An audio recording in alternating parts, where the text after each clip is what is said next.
It's 7 in the morning and Shake Shack isn't even open yet. We're not even going to Shake Shack. They don't have the good milkshakes, you know what I mean? We're going to Stewart's. I don't know where it is. How do you not know where Stewart's is? It's impossible to miss. I just don't. Can't you drive? I don't know how to drive.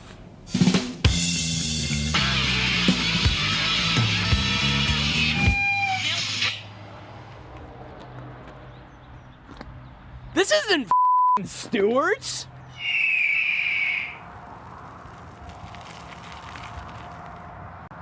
Dude, what are we doing? I mean, we're at a gas station. No, we're in the middle of nowhere. The sign said Philadelphia. What sign? How am I gonna get my milkshake?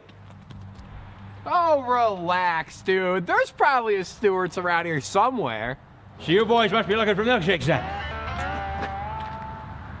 Oh yeah, I know all about milkshakes. Hold on, let me get a good look at you two. Forage for happiness, what the hell does that mean? You some kind of hippie or something? And why are you looking at me like that?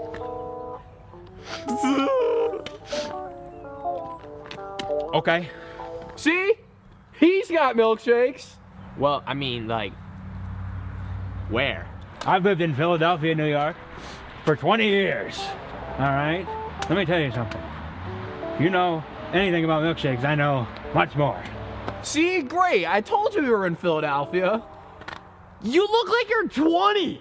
This is not Philadelphia, and this is not Stewart's. Where are my milkshakes? $50. $50? Dude, I would. I've only got hundreds. That's all right, dude. I got a whole bunch of Jacksons. What? What are you gonna do with this? You're gonna pay him with the whole stack? Let me see here. Sure does taste like a Jackson. Well, I gotta put it on my tax record, but all right, whatever. Come. Dude, so why are you giving him all this money again? Jake, this is just how business in Philly is done. You get scammed? All right, bro. I'm getting really fresh vibes from this. I don't know if I'm trusting your process anymore. It's milkshakes. All right, here you go, boys. Did you go to Stewart's? Oh. No. Those are milkshakes, right? Is it supposed to be hissing? We already paid $50, so you might as well just drink up. All right, whatever.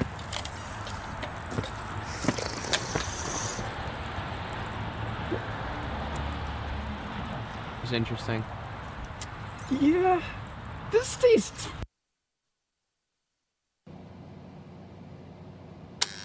You're listening to Hard Rock FM. Jake, come on, wake up.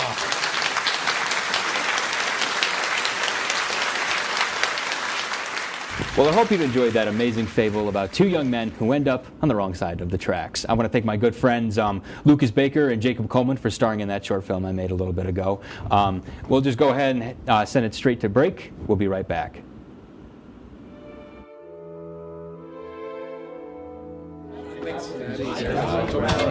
Get rid of all the questions.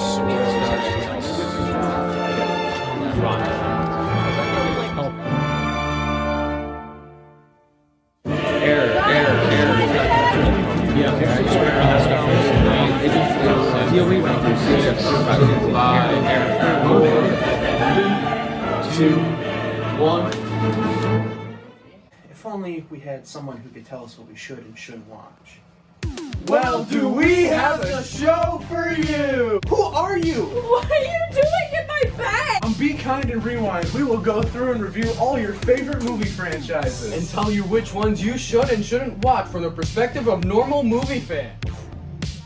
Well, be sure to check out Be Kind and Rewind on WTOP-10.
Welcome back, everybody.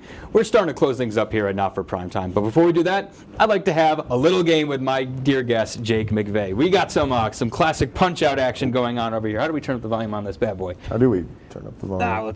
We got it. Hold on. We got this. Austin had this a little bit ago. How do we do this? Here we go. He's coming out. Yeah, Austin, help us out here. Here he comes. Help us out here. Save Is there a the button? day. There we go. Need a guy like this on your team, folks. Exactly. Need a guy like this on your team. All right. So Punch-Out was a video game. Yeah, back in the day, man. Back in the day. Oh, I guess you can't. We already. Oh, all right. All right. They're putting me up against the big guy. Yeah, go to Disco Kid. You got this. Now I'm going to be over here. I'm going to be helping my good friend Jake McVeigh out here. Here, hold on. Let me get on the other side of you, buddy. Yeah, give you some emotional support over here. Oh, I got all these chords on me. All right. This is exciting. This is exciting stuff, Jake. I know. I'm really excited for this. I mean, I've been waiting for this matchup against Disco Kid for so long. All right. Oh my God. You got this. All right. You're a stud. You got this. All right. Don't worry about this. Don't worry about anything. We got this. I got you. I'm watching. All right. All right. I'm watching you. Oh, you got this. He's right there. Come on. See, you're doing good. You're doing good. Yeah. Oh yeah. Come on. You're doing great. Oh damn. It's all right. It's okay. It's all right. You got this. Come on. In the face. Come on. In the face. Do it. In the face. You can't aim in the face. I'm too little. What do you mean? No, you can do it. Yeah, you got to. You got this. How do you aim for the face? I don't know. I've never played this game.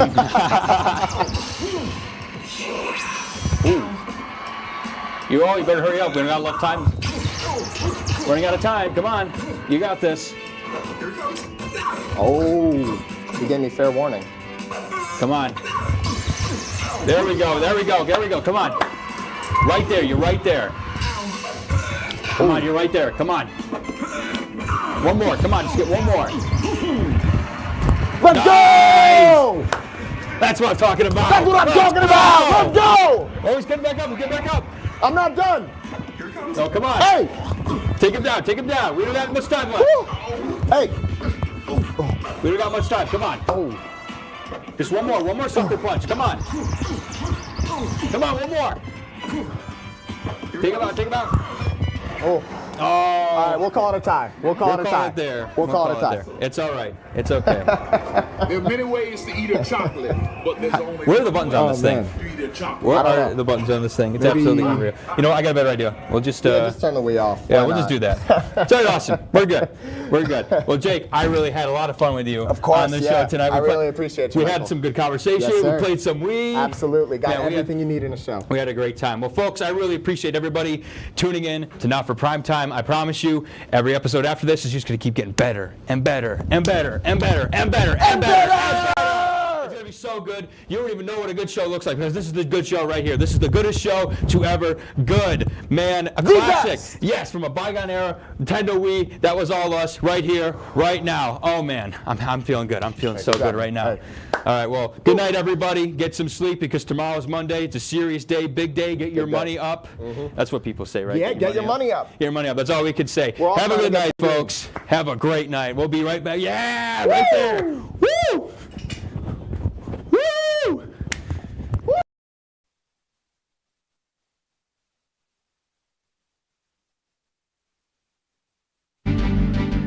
Tonight on WTOP-10 Nightly News, a number of engaging campus events were held earlier today, helping students move further in their college careers.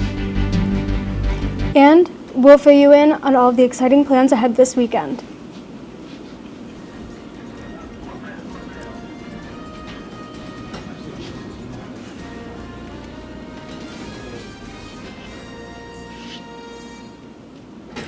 Good evening and welcome to WTOP-10 Nightly News. I'm Logan Russo. And I'm Emma White. Good evening. Oh, there we go. Sorry. Johnson Hall will be closed for the rest of the academic year after complaints of mold in many of the dorms. A campus-wide email was sent out this morning reporting, quote, higher than normal levels of mold in the building. Outside experts will be brought in to identify the cause and guide the cleanup process. In the meantime, students who reside in Johnson Hall will receive their new room assignments by email within the next 24 hours. They will have until October 10th to complete their move. Residence Life and Housing staff will provide support and resources throughout the process.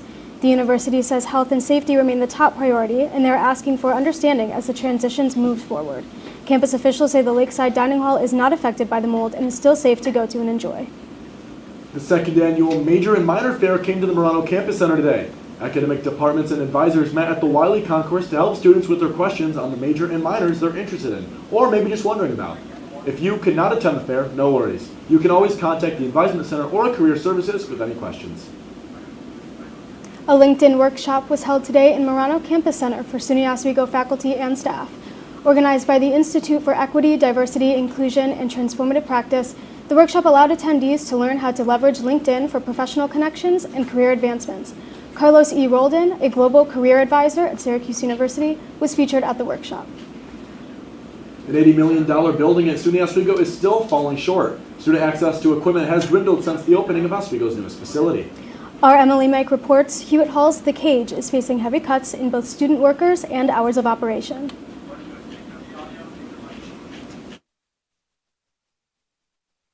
Equipment officially opened its doors last week. However, compared to recent years, the Cage has faced significant cuts to both hours and staffing, which is slimming opportunities for student producers.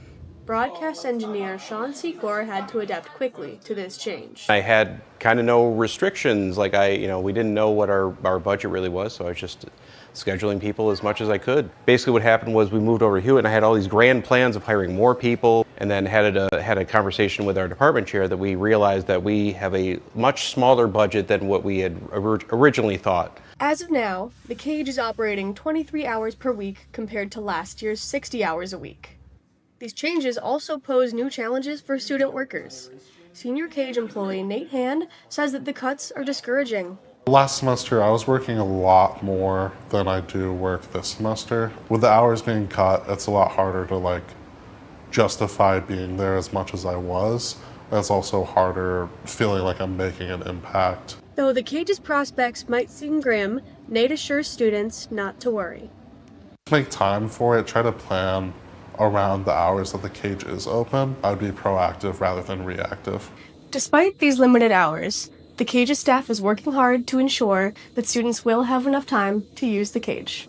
Emily Mike, Oswego Now. You can stop by the Cage 5 on Monday through Thursday and 12 to 3 on Friday to reserve and sign out equipment. The cooler temperatures certainly feel like fall. I don't know, I thought I saw temperatures going back up to the 80s. Let's check your local forecast with Storm Team 10 meteorologist Eric Drayton.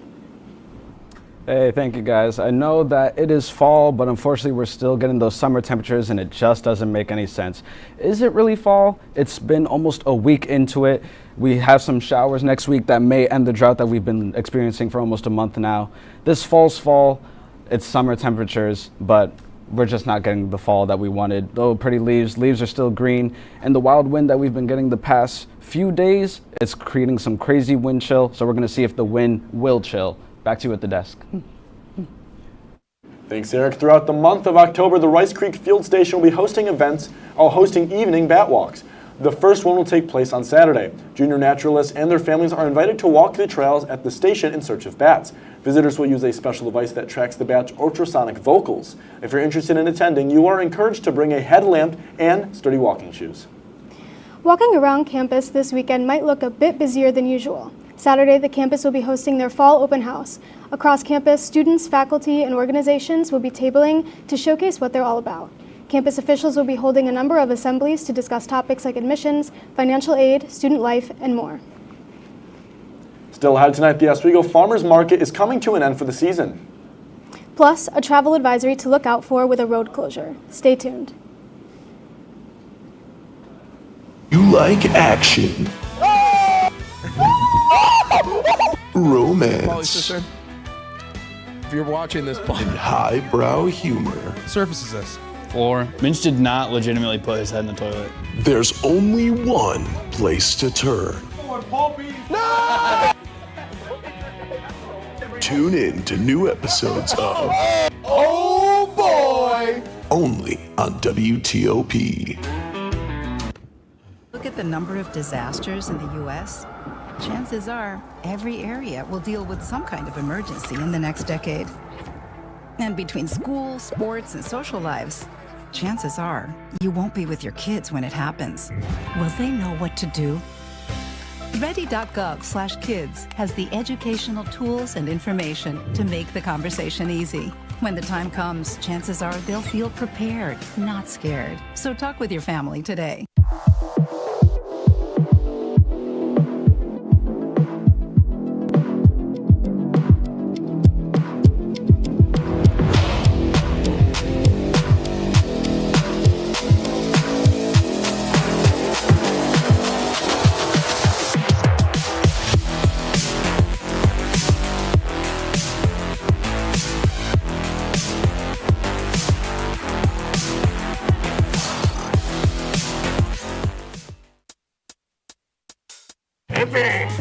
I had to eat a raw egg on Chris's dormitory floor.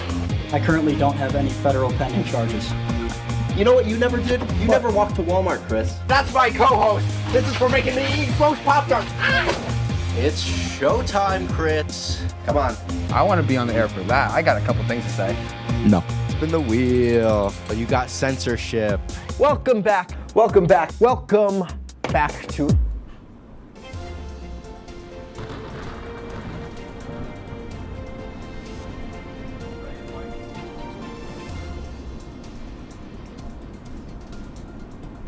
Good evening, everyone. I'm your WTOP meteorologist, Eric Drayton. Right now in Oswego, it is 58 degrees and it's a dew point of 47. The humidity is a little high at 66, so it might feel just a little bit warmer. The humidity is also a little high. The wind is going southeast at 2 miles per hour, so nothing forward to look to wind-wise. We're taking a look at the seasons right now, and unfortunately, we're just stuck in this false fall. These summer temperatures, they should have been gone. All our leaves are still green. It's just not going to happen. But in lighter news, if you were out at the lake last night, you may have looked up and seen the auroras. So at least there's that to look forward to in the coming weeks. If you want to take advantage of this summer temperature, you can still mow your grass. It's still looking good for the next 4 days. But if you do go out, just keep in mind that the wind is staying high. Temperature might come down a little because of that wind chill. It's going to be 7 miles per hour, 6 miles per hour, but as you see around midday, it's going to come right back down to 5 miles per hour. That's what we're looking at for the next 12 hours. The futurecast, right now we are looking at the 58 degrees in Oswego. And as you move on, it'll be 76, move up to the 60s. You'll see it goes from that lower temperature up to that higher temperature as we move throughout the day. So starting off that weekend, it may be a little cold. Moving into Saturday, however, it's going to be 51 again. So you might want to prepare yourself a jacket or a sweater, whatever you want. And as you move into Saturday afternoon, evening, jumps right back up. So there's those summer temperatures we were talking about. So keep a jacket nearby, don't keep a jacket nearby, do what you want to do. The 7-day forecast, we're looking at mid-high 70s moving into the weekend. Monday, it's going to jump right back up to almost the 80s, 78, and you'll see that as we move further into the week, we have some of that rain that we were looking forward to. There's just a chance of that. But unfortunately, around this time next week, it will drop right back down to the 60s. So again, sweater, no sweater, do what you want to do. That's all for my weather report. Back to you at the desk. Thanks, Eric. From Route 69A to U.S. Route 11, a road closure is planned from 12 p.m. on Saturday, October 4th through Friday, October 10th, 5 p.m. The CSX railroad crossing in the town of Parrish is due for repairs. However, the construction depends on the weather and is subject to change based on conditions. Construction asks for drivers to follow the sign detours that will be directing traffic and urges drivers to slow down and drive responsibly in the work zones. Little Falls Cheese Festival is celebrating its 10th year being the biggest cheese festival in New York. Happening this Saturday, October 4th from 10 a.m. to 5 p.m., this year's milestone promises to be the cheesiest yet. With over 120 different varieties of cheese to try, nearly half the vendors being cheesemakers from all across the upstate New York region. Visitors can also purchase handmade goods, taste test craft beverages, and try gourmet foods. For more information, go to littlefallscheesefestival.com. Another festival happening this Saturday from 10 a.m. to 4 p.m. The 5th Annual Fall Festival returns to Fulton. Admission to the festival is free with activities including bounce houses, kids' games and prizes, trackless train rides, lawn games, and face painting. There will also be multiple live music performances throughout the day. For accessibility services, there will be free park and ride shuttle transportation running continuously for the event. For more information, go to thecityofFultonNY.gov. Established in the 1970s as the Oswego Farmers Market has been a long-time staple of the city. For decades, it has been more than just a place to shop. As the season comes to an end and people pack up their tents, our reporter Julianne Fike stops by and sees how people are feeling.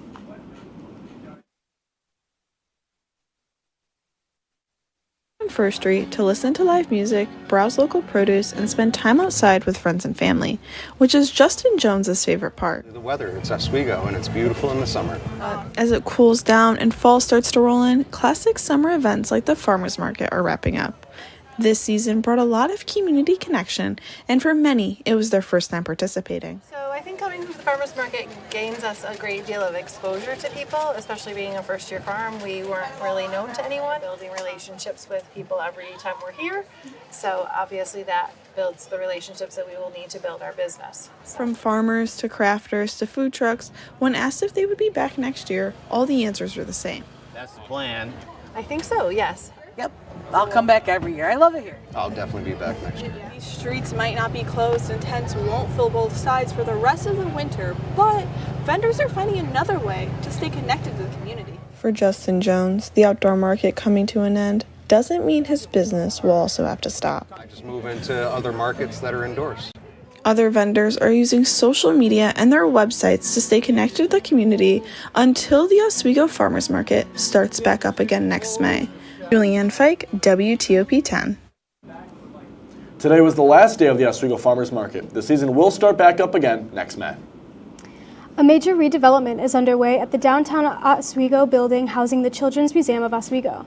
Developer Edward Alberts plans to purchase and renovate the 30,000 square foot property, investing $2.6 million in upgrades like plumbing, HVAC, and apartments. To support the project, the Oswego County IDA approved over $260,000 in tax exemptions in a 25-year pilot agreement. Officials say the deal secures a key tourism asset that couldn't afford the necessary building repairs on its own. The museum will remain as a long-term tenant under a 25-year lease, ensuring its future downtown. When WTOP-10 Nightly News continues, a terrifying collision at LaGuardia Airport. And a building crumbles down in the Bronx. Jets.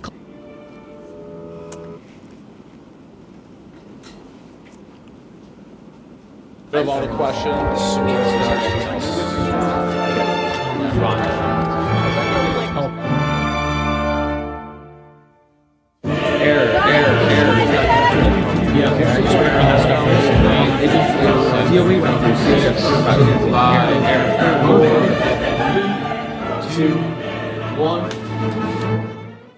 If only we had someone who could tell us what we should and shouldn't watch. Well, do we have a show for you? Who are you? What are you doing in my bed? On Be Kind and Rewind, we will go through and review all your favorite movie franchises. And tell you which ones you should and shouldn't watch from the perspective of normal movie fans. Well, be sure to check out Be Kind and Rewind on WTOP-10.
Welcome back to WTOP-10 Nightly News. In consumer news, cleanup efforts are underway after a New York building collapsed in the Bronx. Authorities say that the building's chimney came down after an explosion in the boiler. An investigation into the matter is underway, and police say no injuries were reported from the incident.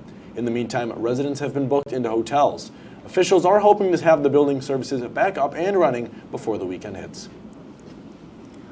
All of New York State is under a burn ban until the middle of October at the very least. In an effort to prevent wildfire and conserve water, Governor Kathy Hochul has announced that the burning of brush and debris outside is prohibited. This also includes campfires and open fires used for cooking.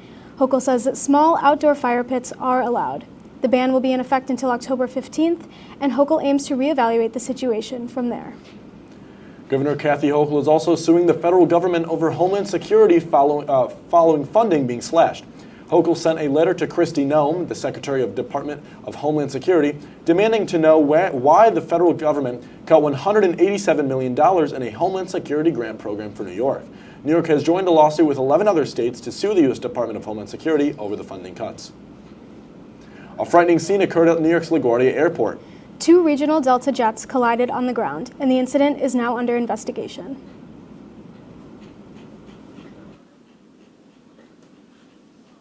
Flashing at New York's LaGuardia Airport Wednesday night after 2 Delta Airlines regional jets collided on the ground, the wing of one aircraft slamming into the cockpit windows of the other. When you feel the front of the plane kind of get dragged to the right, and you can physically feel like in your seat you moving to the right. One person was taken to the hospital, according to airport officials, with a pilot heard on air traffic control audio saying a flight attendant had injured her knee. We call these incursions, runway incursions, and they're about 4 a day. Usually they don't hit. The collision happened between Flight 5047 and Flight 5155 at the intersection of 2 taxiways. The Federal Aviation Administration said air traffic control had told Flight 5155 to wait to cross the intersection and yield to other aircraft. The agency now investigating the incident. There are very clear rules for pilots taxiing, one plane turning in front of the other, depending upon the clearances, and ground control would have said who was cleared to go where.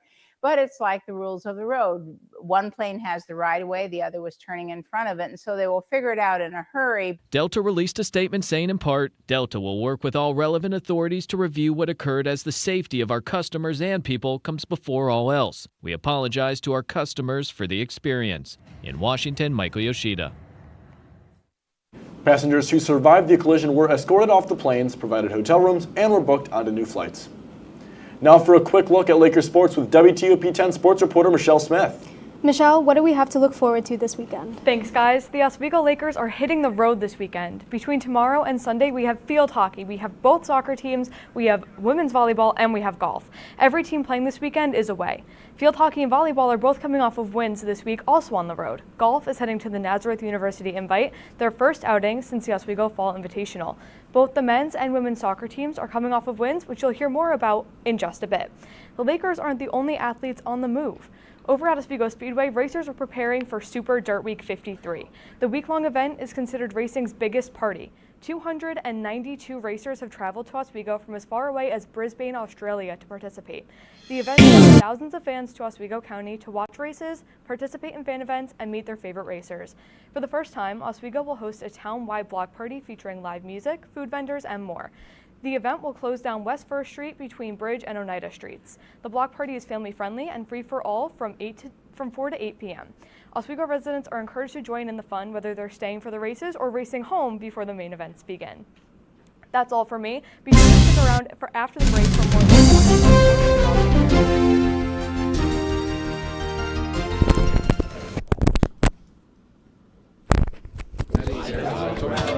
Get rid of all the questions.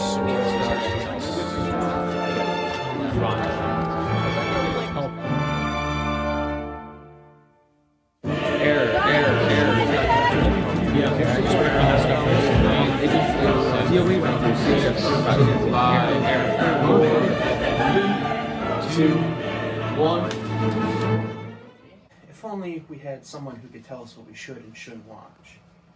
Well, do we have a show for you? Who are you? What are you doing in my bed? On Be Kind and Rewind, we will go through and review all your favorite movie franchises. And tell you which ones you should and shouldn't watch from the perspective of normal movie fans. Well, be sure to check out Be Kind and Rewind on WTOP-10.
Welcome back to WTOP-10 Nightly News. I'm Rob Finger. The Oswego Lakers men's soccer team took their first conference win of the year as they narrowly escaped with a 1-0 victory over Canton. TJ Ellis was the lone goal scorer of the day after putting a team-high 6 shots on the day. Though credit must be given to the Kangaroos goalkeeper John Bovair as he kept his Canton team in the game with 6 saves to his name. But it was the Lakers that took the win in the end. Speaking of Lakers winning, the Oswego Lakers women's soccer team also kicked off against Canton yesterday with a pounding 6-0 victory at the Laker turf. Goals were scored by 6 individual scorers, including Olivia Davis, Kaylee Elliott, Brianna Winkler, Sabrina Schmidt, Luna Catano, and Jillian Brosnan. The Lakers put 35 shots on the board, with 20 of them on goal, all while letting not a single shot come from the Kangaroos. The Lakers win, and Canton continues their winless season, now at 10 losses in a row. Now let's head to the pros now and hit the hardwood as the New York Knicks ticked off their preseason over in Abu Dhabi by taking a 15-point win over the Sixers. The Knicks only ran their starters for just over a quarter and let their bench players take over later in the game. Jalen Brunson therefore only put up 6 points, while the top point getter was Miles McBride with 12 in 21 minutes on the floor. Mitchell Robinson was also an absolute vacuum, scooping up 16 rebounds in his 18 minutes on the floor. The Knicks play the Sixers again this Saturday in the Middle East with tip-off at 11 a.m. Eastern Time. Taking you out to the ballgame now, the Detroit Tigers finished the job earlier today as they took a 6-3 victory over the Cleveland Guardians to win the wild card. Yesterday, the Guardians kept themselves alive with a 6-1 victory, but it was all for naught as Dylan Dingler went off, hitting a home run and an RBI just 3 at-bats earlier today. Jack Flaherty put up 4 Ks in the 4 innings he pitched, and the Tigers will go on to face the Seattle Mariners in the ALDS on Saturday. It was a warm evening in the Bronx, but a day of redemption for the Yanks as Bernie Williams, the legend himself, threw out the first pitch for Game 2 of the wild card. We'll head to the bottom of the first inning, and Ben Rice drills this one, a laser to the short porch, and the Yankees go up 2-0. Top of the third, bases loaded, and Trevor Story places this one perfectly just short of Trent Grisham. He fields it, but it's 2 runs batted in for the Sox. We are tied in the Bronx. Alex Bregman at the plate now, grounds this one over to Chisholm, to Volpe, out, over to first, and he gets him. The Yankees are certainly not out of this one. All rise, the judge presides, off the tip of his bat into left field, and Jared Duran drops it. Trent Grisham sprints for the plate, makes it home, and it's a Yankees lead once more. It wouldn't stay that way, however, as Trevor Story's bat stayed hot, got himself a home run. Yanks made it back, though, with a daring run from Jazz later in the game. The Yankees would force a Game 3, which is going on right now. It is currently 3-0 Yankees in the bottom of the fourth, 1 out, and bases loaded as well for the Yankees. It is a good time to be a Yankees fan. Well, ladies and gentlemen, stick around because we've got more coming up after this break. You're watching WTOP-10 Nightly News.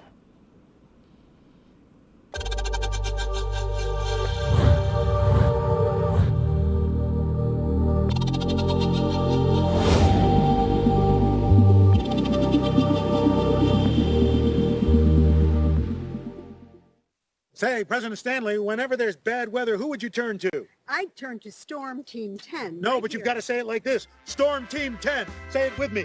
Storm Team 10.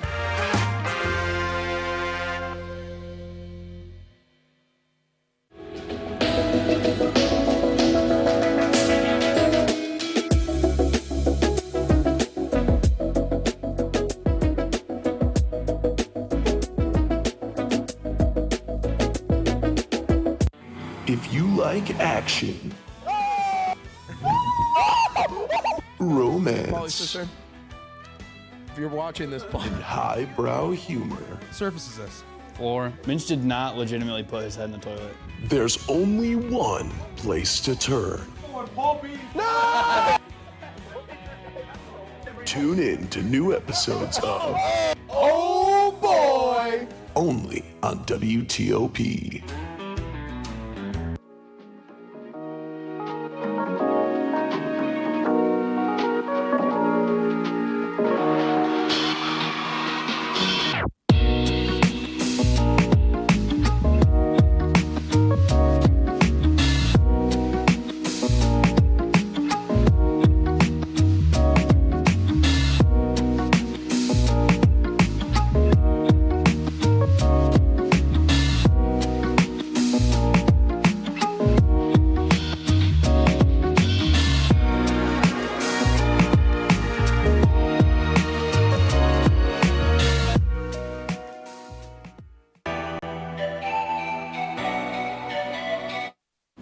Hugo Hall will be holding a cat and crochet event tomorrow on the first floor.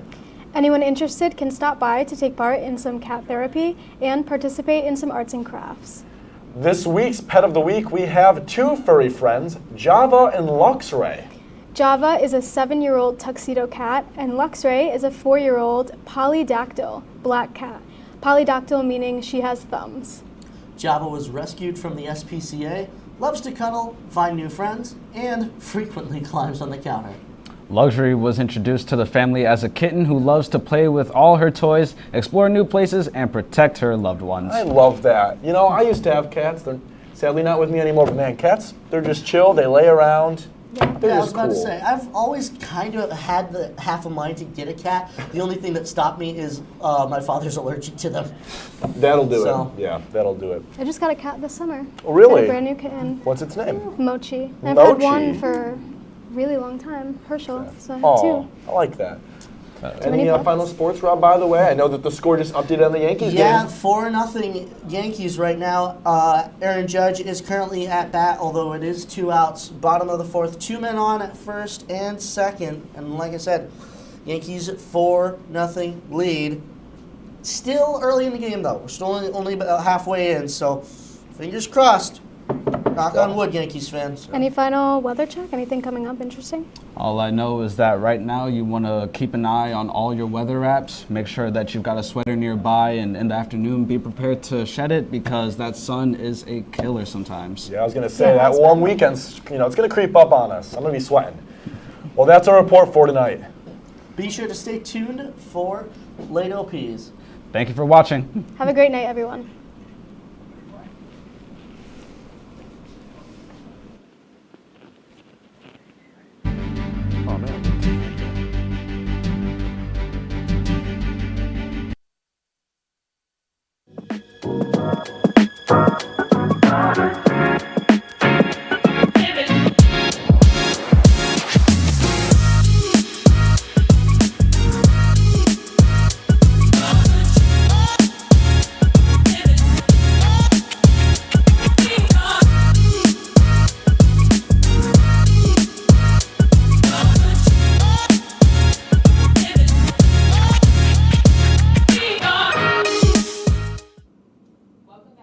Picture, everyone. If this is your first time watching, welcome. My name is Kayla. The Bigger Picture spreads awareness to multicultural organizations and business here that are present on campus. That includes programs, events, and anything else pertaining to these orgs and businesses. So we are officially in season A. Woo, woo, woo. I am ecstatic to be starting this season, and I'm so optimistic about what's to come. As you can all see, this episode looks a little bit different. My wonderful co-host Jaden did graduate last semester with his bachelor's in broadcasting and mass media. He's currently in an acting program. And he expressed it's going really well. So you better look for my co-host on the next episode of Netflix. Like, what? Anyways, he will be missed dearly, but he is on to bigger and better things, and I'm always wishing him the best. So as you may have assumed, I will be doing the bigger picture by myself this semester. So I'm going to talk a little bit about my summer and, what's been going on this semester so far. So what's been going on? The semester's been going pretty well. It's just like a semester is a semester. Like, it's whooping me, but I'm fighting, but I'm not fighting. Like, I'm losing. And yeah, my summer was pretty boring. I really just worked with kids all summer. I worked at a summer camp. That was cool. And yeah, now we're here. The grind doesn't stop. And that's what we're doing. So yeah. So as you all know, one thing that will never change here on The Bigger Picture is keeping you all updated on the campus events. So let's get into them. Tomorrow, on Friday, October 3rd, the Bold Black Beauties will be having their Twin Where Have You Been program, where they will be discussing similarities in Black and Latino culture. It will be from 5 to 6 p.m. in MCC 225. Also happening tomorrow, the Asian Student Association will be having their Origami and Mooncakes event. It will be from 6 to 7 p.m. in MCC 142. So right after BBB, head over to ASA's event. And next week on Monday, October 8th, the African American Males Empowerment Network will be having their Real Talk program where you can go to openly discuss important topics, including mental health. It will be in MCC 223 at 8 p.m. Make sure you stop by. And on October 17th, the Women's Center will be having their annual Take Back the Night Walk to raise awareness for sexual assault, happening from 7 to 8 p.m. Please attend the walk and show support. And the day after that, on October 18th, the Caribbean Student Association will be having their annual dinner titled Caribbean of Elegance. The event will be taking place from 7 to 10 p.m. in Sheldon's Ballroom. Doors open at 6:30 p.m. The attire will be formal and tickets will be provided at the box office. Now we're going to segue into some events happening later into the semester. So on November 15th, the Latino Student Union will be having their 48th annual dinner. It'll be in Sheldon Ballroom at 7 p.m. The official flyer has not dropped, but keep your eyes on them, keep them on your radar. And lastly, the African Student Organization will be having their annual dinner with a twist. It's titled The Wedding Party, an ASO experience. Tickets will be dropping soon. If you have an interest or being the bride or the groom, tryouts are this Saturday, October 4th in the Laker Lounge from 1 p.m. to 3 p.m. So with that being said, don't go anywhere. We'll be right here on The Bigger Picture. And yeah, bye.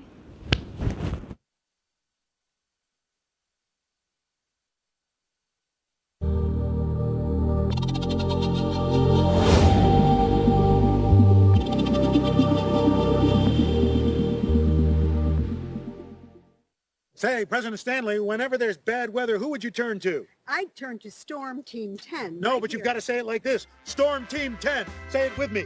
Storm Team 10.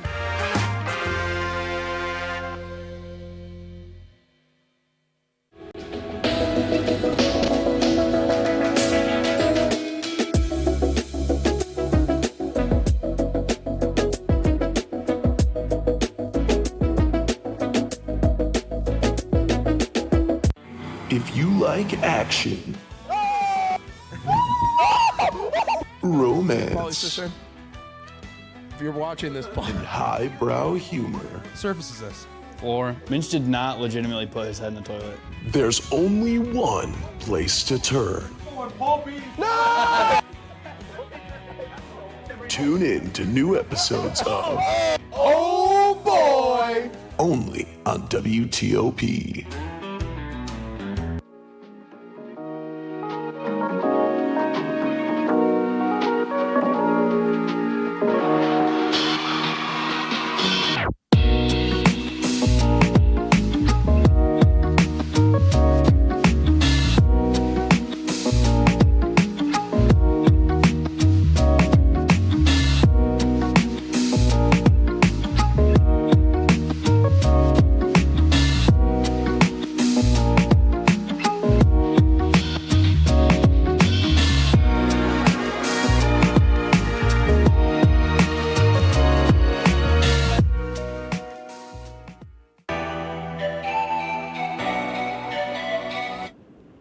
Welcome back from break, everyone. It's time to introduce our guests. So tonight we have George and Daniela from the National Society of Black Engineers. Hi, y'all. How are y'all feeling? Good. I'm doing good. Thank you for asking. I'm sorry. Grab the mic, please. How are you? I'm doing good. I'm doing good. Happy to be here. Good, good. How are you, Daniela? I'm also good. Excited. That's good. So can you tell me a little bit about yourselves, please? Like your name, major, year, hometown, and your role in NSB. So I'm George. My major is information science, and my minors are chemistry and biology. I'm a junior here. I am from Jamaica, Queens, but I was born in Brooklyn, and I am the secretary of NSB. My name is Daniela. I'm a senior. This is actually my last semester. I'm majoring in electrical and computer engineering, and I'm from Queens, New York. Thank you. Thank you. So good to have you here tonight. So my first question is, how did you first hear about NSB and what motivated you to join? It's for both of you. I first heard about NSB from Tega, actually, our vice president of SA, I believe. Oh, now she's the president of SA. She knew I was a treasurer for LSU before, so she recommended me, like she had nominated me to be treasurer. I showed up to the first e-board meeting, and before I knew it, they were already giving me things to do, so they happily welcomed me.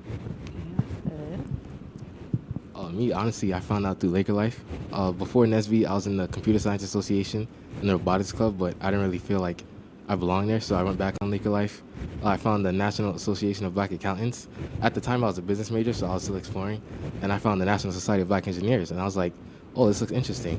And I went on Instagram, and they had just came from the 2024 National Convention, so I had applied.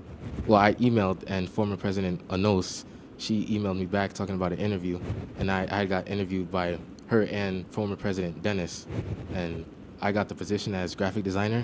I was graphic designer for a year, and now I'm the secretary. Wow, everybody's upgrading. I like that.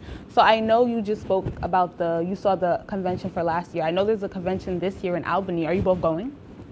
No, I am not going. I'm going to Afrotech. Okay. Oh, okay. My apologies. I'm also not going, but I will be going to a different conference happening here on campus, actually. I think it's like the technology conference, and I'll actually be presenting my capstone there. Oh, wow. Wow, that sounds good. I like that. So, for listeners who may not know, can you share the mission of NSBE and why it was founded, if you know? Okay, so the mission, let me try to cite this off my head. The mission is to increase the number of culturally responsible Black engineers who excel academically, succeed professionally, and positively impact the community. In 1975, there was a statistic that 80% of people of color who are STEM majors were dropping out, and that was pretty alarming. So there were a couple of people who came together, and they founded NSBE, which developed a community for underrepresented groups to find their place and let them know that there are leadership positions available for you.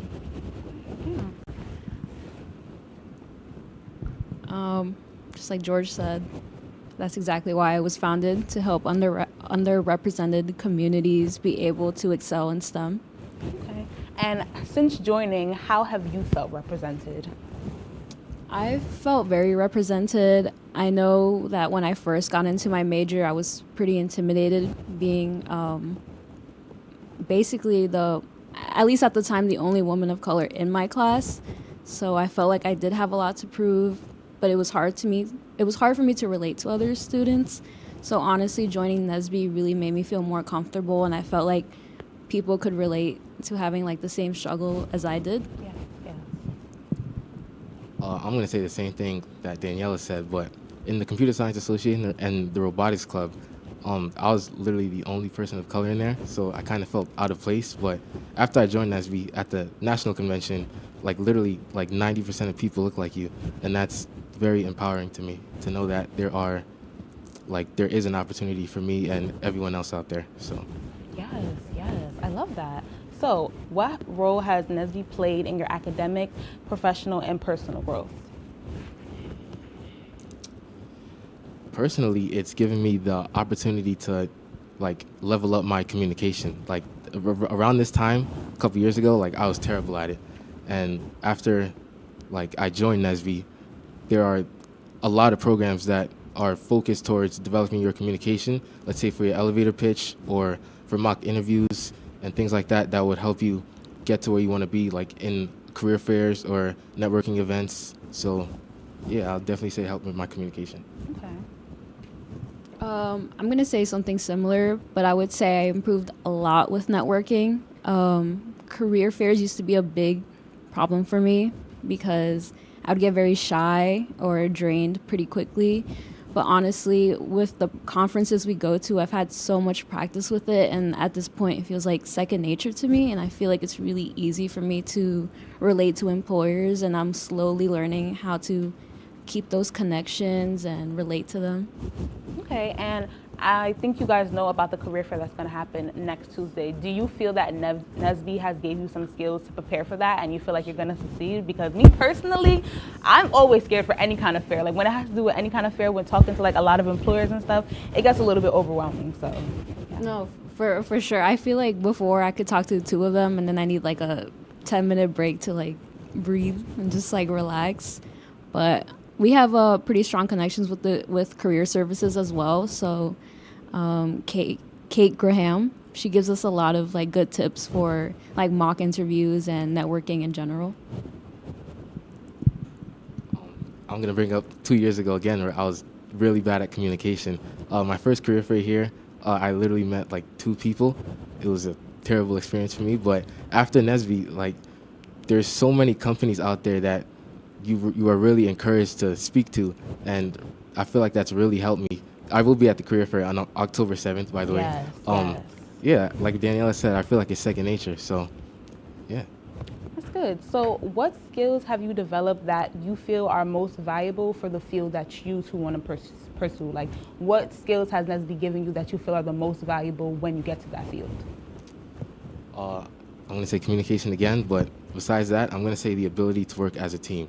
At the regional conference last year, we had a couple of like programs and events that would help you, like teamwork, for example. So there was a team that would like build robots. Like they had Nesby Jr. building robots as well. So, and I was the volunteer for that. So yeah, I'll say teamwork. I would say besides networking, I think just confidence in myself in general. I feel like being around other members of Nesby really like inspired me to put myself out there and to feel confident in my skills too. And it reassured me that I don't have to know everything about everything, that as long as I have that attitude where I'm willing to learn, that on its own is enough to, I guess, like put me out there, I guess. Yes. No, I get what you're saying. So what makes Nesby unique compared to other professional engineering organizations? I would say what makes us pretty unique is that we're, I would say, kind of close to each other. I say whenever any of us achieve something, we all celebrate it. Like we see it as a win for everybody. And on top of that, whenever one person makes a connection, like a pretty good one, we try to share that with the rest of Nesby.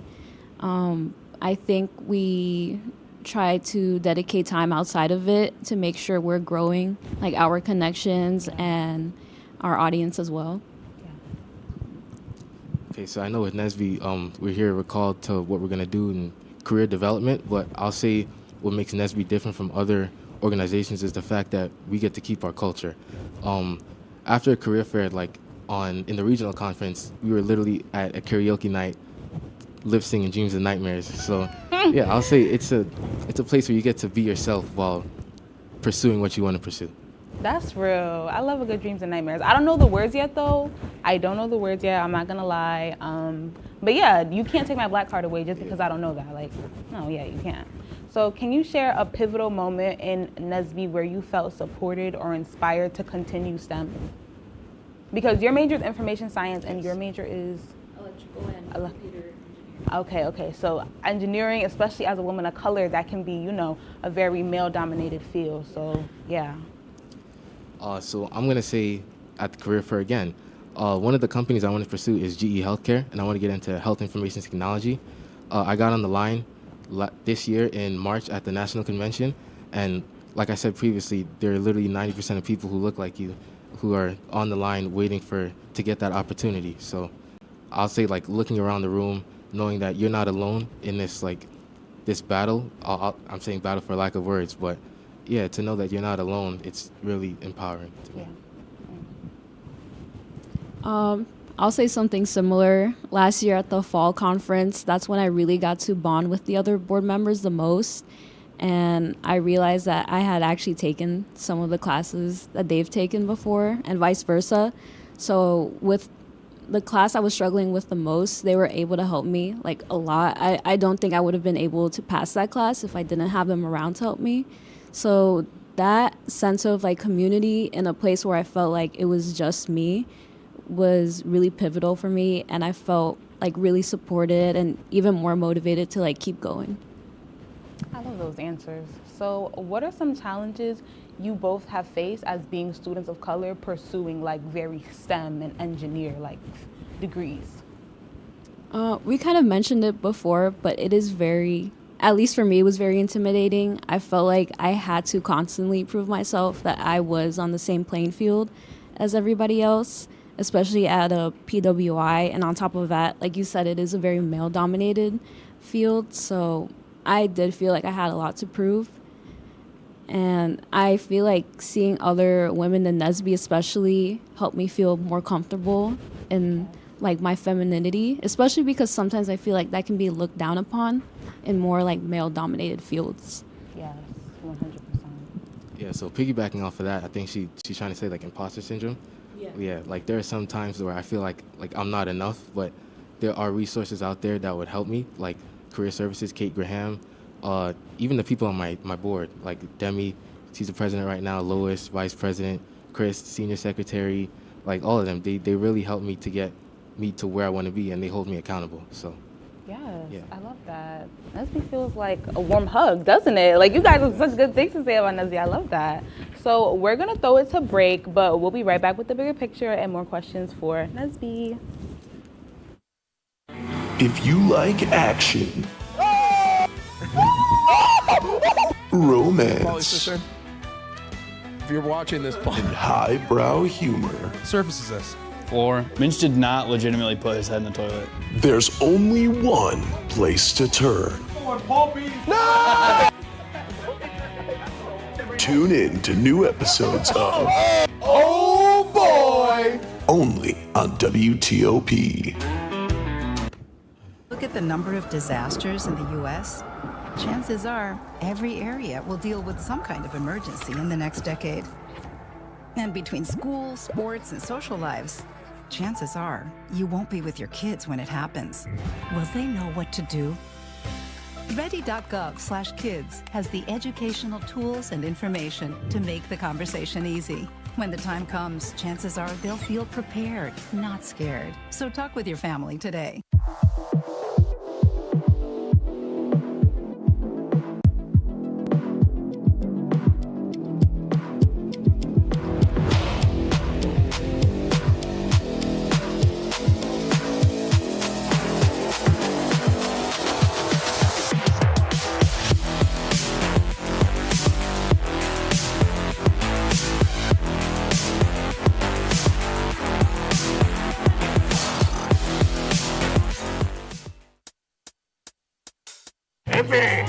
I had to eat a raw egg on Chris's dormitory floor.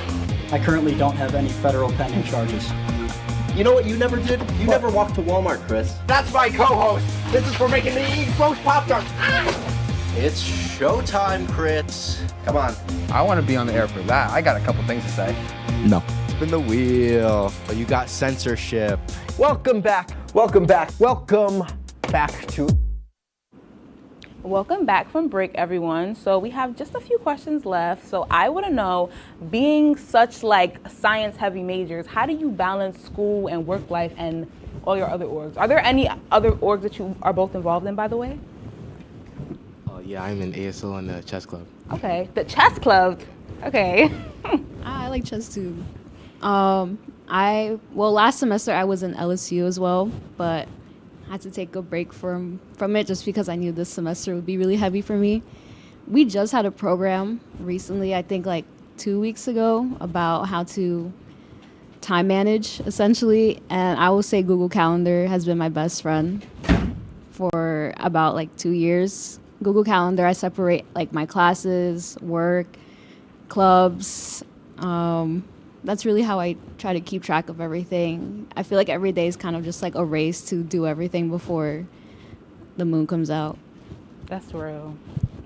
Oh, this is pretty underrated, but I would say like find people who you know would hold you accountable. And it doesn't really always have to be your friends. Most of the people I work with, well, I wouldn't call them friends, but more so like acquaintances. Yeah, they hold me accountable in my classes, and I feel like that's what you need to balance everything out. Turning off your phone, things like that, erasing all distractions. Yeah. Okay.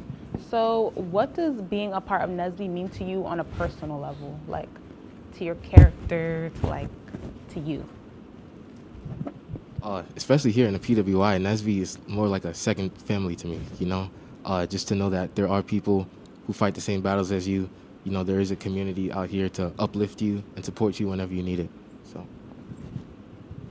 I definitely feel the same way. I feel like having somebody who takes similar classes, or not somebody, but people who take similar classes as you, you know, they all stay up super late just like you.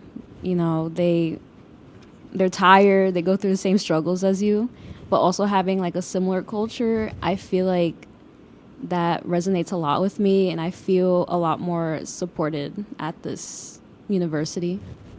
Okay, is there any classes right now that, like, if you could name like one class right now that's like low key, like taking you out a little bit, is there like one class or, okay. Yeah, it's a computer science class. It's like Ooh. systems programming. I was low key on the brink of crying about it last weekend, but you know, things happen and it's okay. No, yes, you persevere. You persevere. Yeah, not everything can be perfect. Sometimes you have to take some L's, and that's okay as long as you keep going.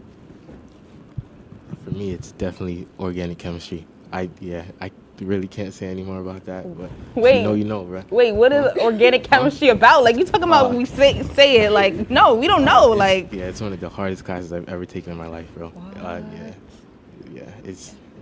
don't know anything about that, but not even I would want to touch anything. I don't even, organic chemistry, like what's organic about it? Like,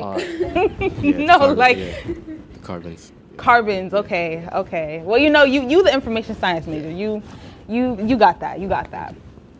So what has been your favorite NSBE program since the semester has started?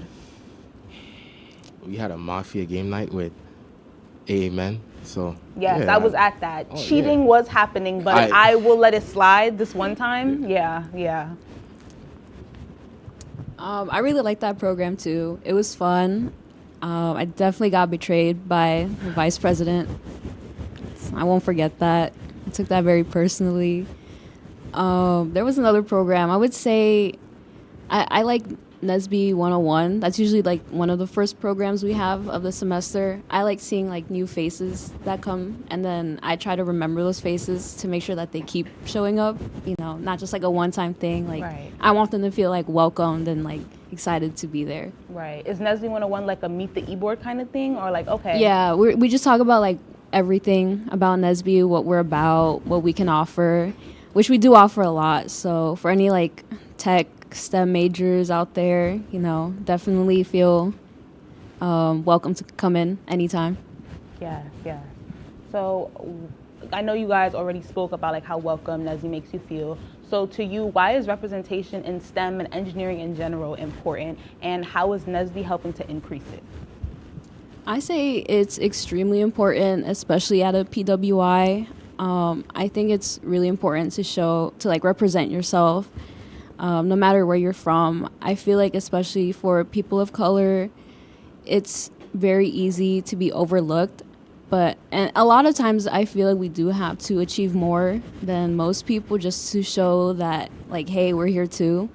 And I think NSBE does a great job of doing that. You know, we're really trying to increase our audience by tabling more. We've switched from bi-weekly programs to weekly programs because I just really want people to know, like, you know, we're here and we want to support and uplift other STEM majors that are people of color.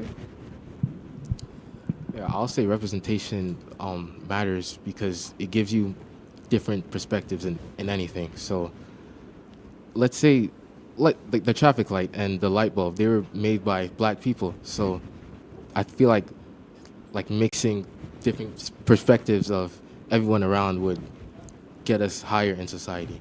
Yes, I love that answer. So what advice would you give to high school students of color looking to pursue STEM, engineering, and might be on the fence about looking to pursue that? Get a LinkedIn right now. Definitely try to connect with people in your desired field. It's never too early to start. Look at different colleges, look at like different companies that you want to pursue, and join NSBE. I agree. That's my number one piece of advice, is to join NSBE. I will also say it's never too early to start, kind of like what George was saying. Just start making your plans right now. Start looking at whether, you know, the topics you'll be learning are compatible with you. And don't be afraid to make mistakes. You know, put yourself out there, talk to people, talk to anybody. I mean, the worst they'll say is no. And I think if anything, people will really appreciate seeing you trying and then failing, but, you know, continue to keep talking to people and trying over and over again. I wanted to go back to what you were saying about like how you feel like you have to do more. Is that a feeling that you felt like you've overcome, both of you? Is that a feeling that you feel like you've overcome, or it's a work in progress? I would say it's a work in progress, but because of Nesby, it's definitely better than what it was before. I feel like seeing people who have like a similar culture to like as I do, and even raised in like the same areas of New York, because you said you were from Queens. Like I feel like, you know, it makes me feel more comfortable, and if anything, like more inspired to really like push myself and be the best that I can be. Yeah. I feel like it's also a work in progress for me. No matter how much you accomplish, there's always more to accomplish. Yeah, I really don't have any much to say about that. Yeah. And do any of you have like a favorite engineer, of color, or? I know there's not a lot, but like, is there one that you could think of in mind right now? I don't remember her name like off the top of my head, but the engineering department actually took us to Virginia to go to this semiconductor facility, the company's Micron, and I actually did meet one of the engineers there, and I believe she was from Egypt. But just seeing that she like somewhat resembled me, and just seeing her like talk with so much like confidence and elegance at the same time, just like it made me feel like so like inspired. Like I just felt like wow, I feel like I'm actually seeing like a professional who's made it out there in the field, and she's here like just talking to us. And I did get the chance to speak to her one-on-one, so I was just really happy to just her existence made me feel like inspired, like that's gonna be me one day. Yes. Did you have one that you want to? Okay, that's okay. Well, we are coming to the end of the show, so George and Daniela, is there anything you'd like to say? Any shout-outs before we go? I just want to say that we do have programs in either MCC 210 or MCC 223 at 6 p.m. on Thursdays, and we are tabling every Tuesday and Thursday, so make sure you come out and support us. Yeah, don't be shy. Please show up. You know, even if you're scared, don't be scared of us. We're really welcoming, nice people. All right.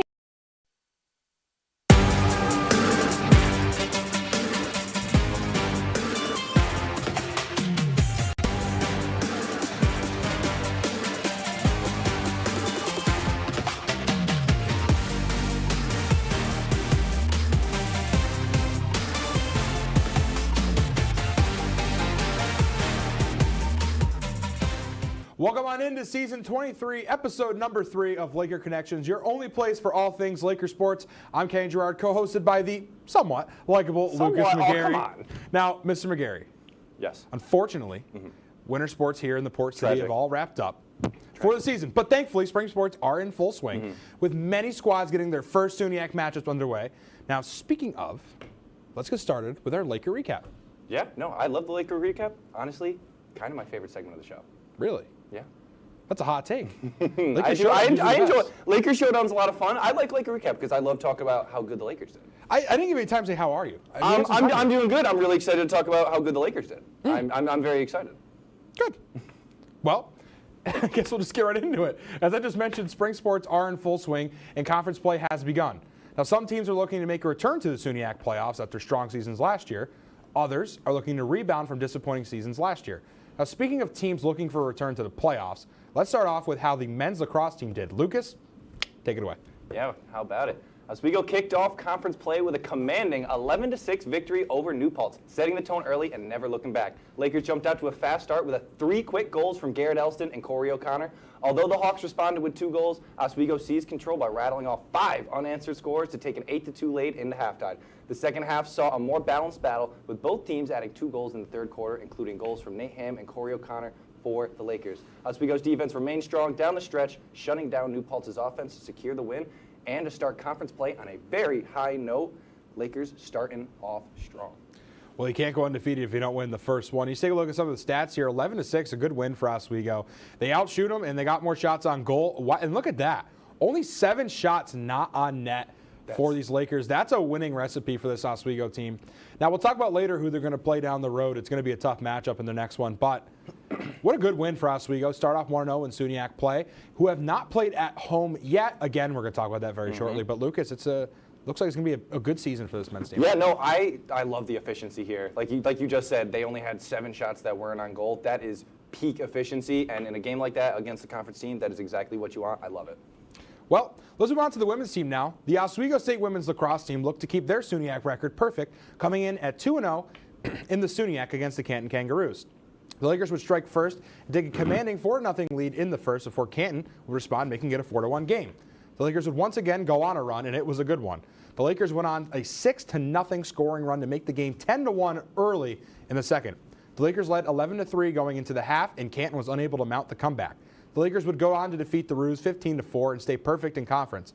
The Lakers move on to 3-0 in the SUNYAC and 7-2 overall. Lucas, the Lakers have some serious goal scorers this season and look good early on. Now, what is working so well for this Lakers squad?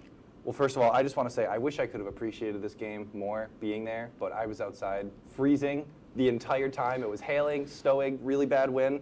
But regardless of that, I think that the way the Lakers have been playing these past couple of games has been absolutely phenomenal. They have been dominating teams recently by scores of 10+. They are regularly having that running clock going at the end of their games. They are consistently beating teams by huge amounts of margins, and I think that is really, really impressive to see. And I mean, you can't be any more excited than that, honestly. No, absolutely not. They're off to a great start and look to continue to be that way, Lucas. Yeah, no, 100%. But we're going to switch from the field now to the diamond. The Oswego baseball team hit the road Thursday for a 3-game series against the defending SUNYAC champion New Paltz Hawks and came up just short in a hard-fought 5-4 loss on Thursday.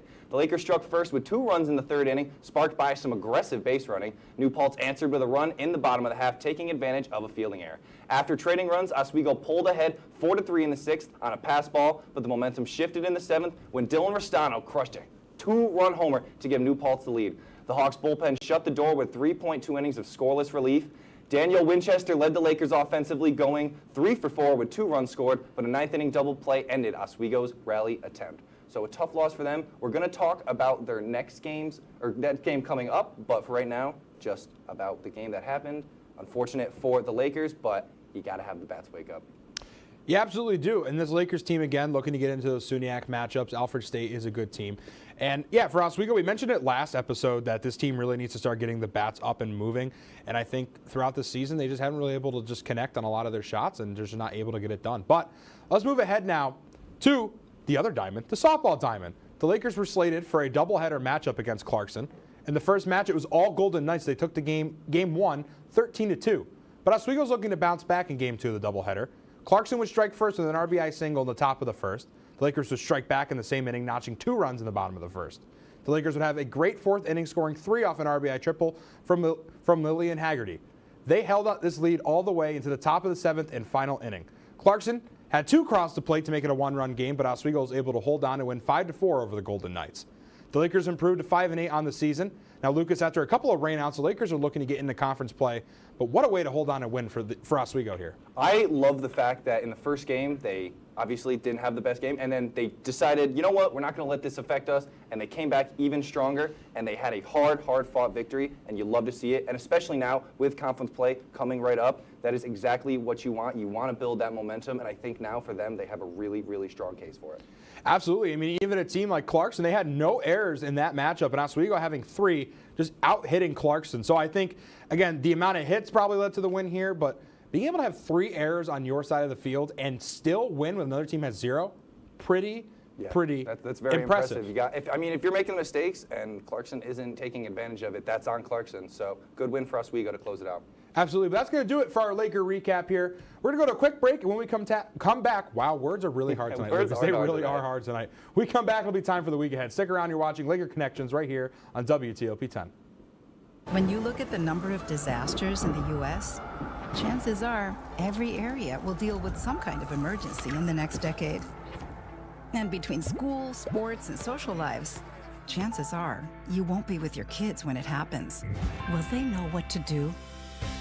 Ready.gov/kids has the educational tools and information to make the conversation easy. When the time comes, chances are they'll feel prepared, not scared. So talk with your family today.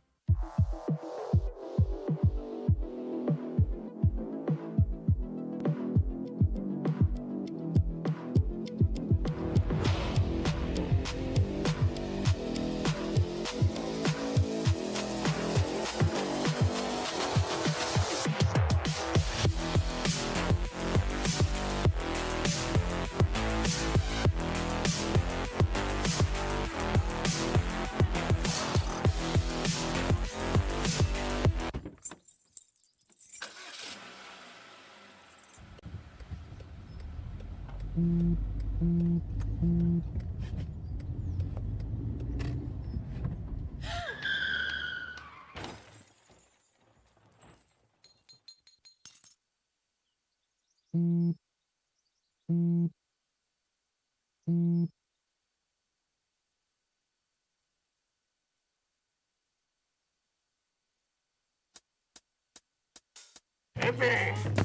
had to eat a raw egg on Chris's dormitory floor.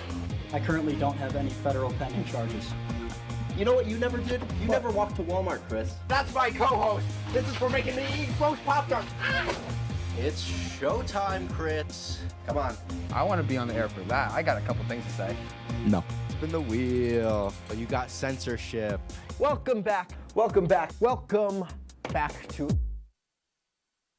Welcome back into season 23, episode number 3 of Laker Connections, your only place for all things Laker sports. I'm Ken Gerard, co-hosted by the sweaty and laid-back Lucas. It is. I apologize. It is really, really hot in the studio right now. It's roasting a little bit. It is very hot. I overheat very easily. So. I guess the school didn't turn on the AC quite yet. Yeah, we haven't gotten any yet, so we're a little hot in here, but we'll get there. We'll make do. We have discussed the past, Lucas, and it is time to talk about the future. We have a lot of action for Oswego athletics, and Lucas.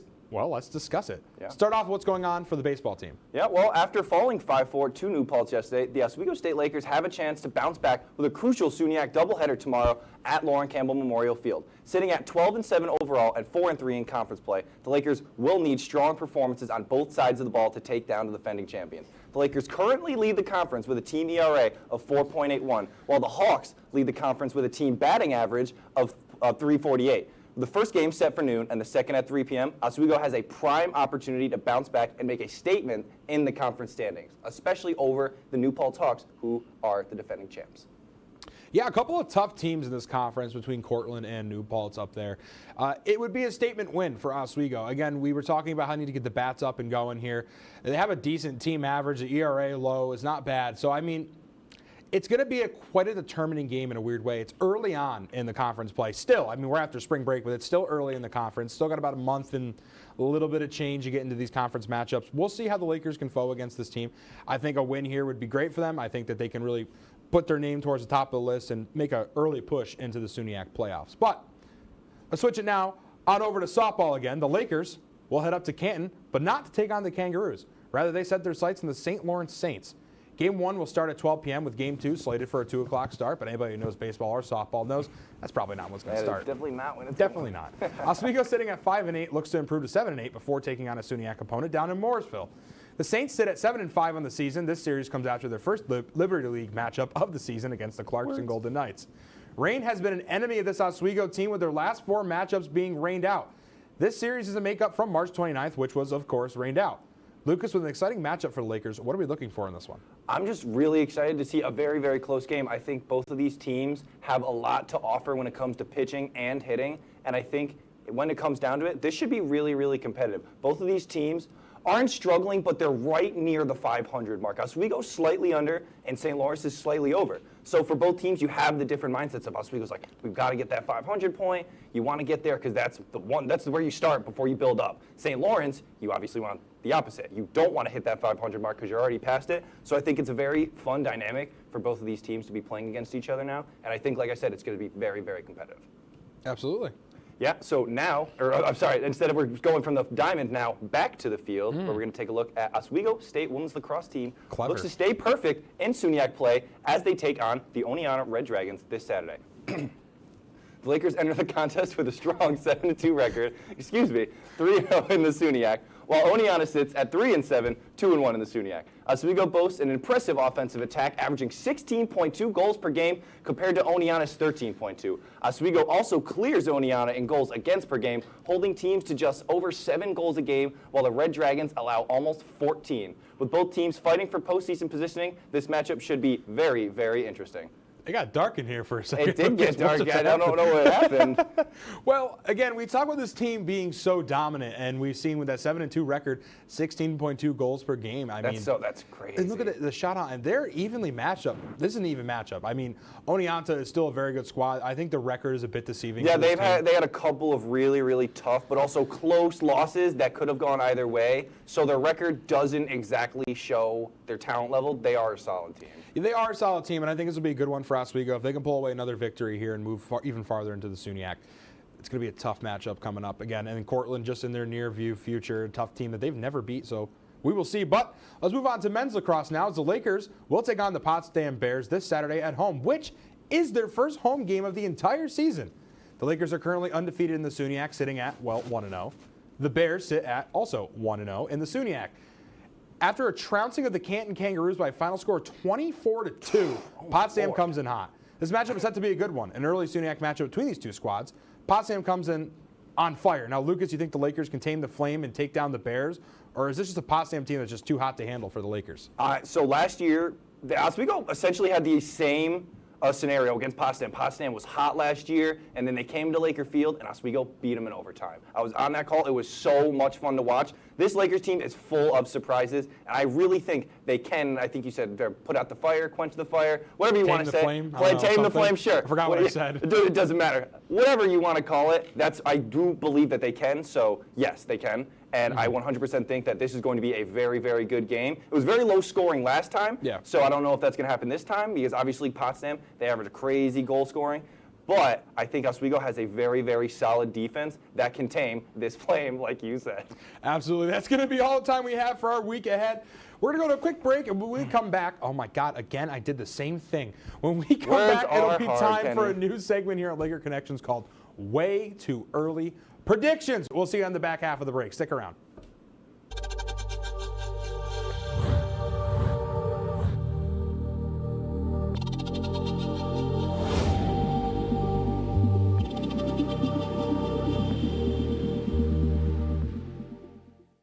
Say, President Stanley, whenever there's bad weather, who would you turn to? I'd turn to Storm Team 10. No, but you've got to say it like this. Storm Team 10. Say it with me. Storm Team 10.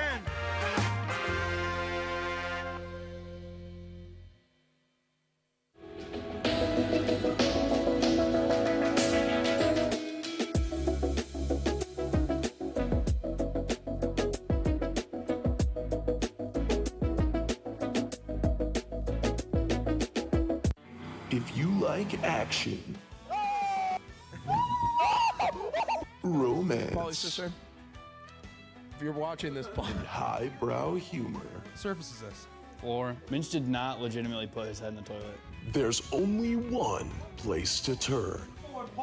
No! Tune in to new episodes of Oh boy! only on WTOP.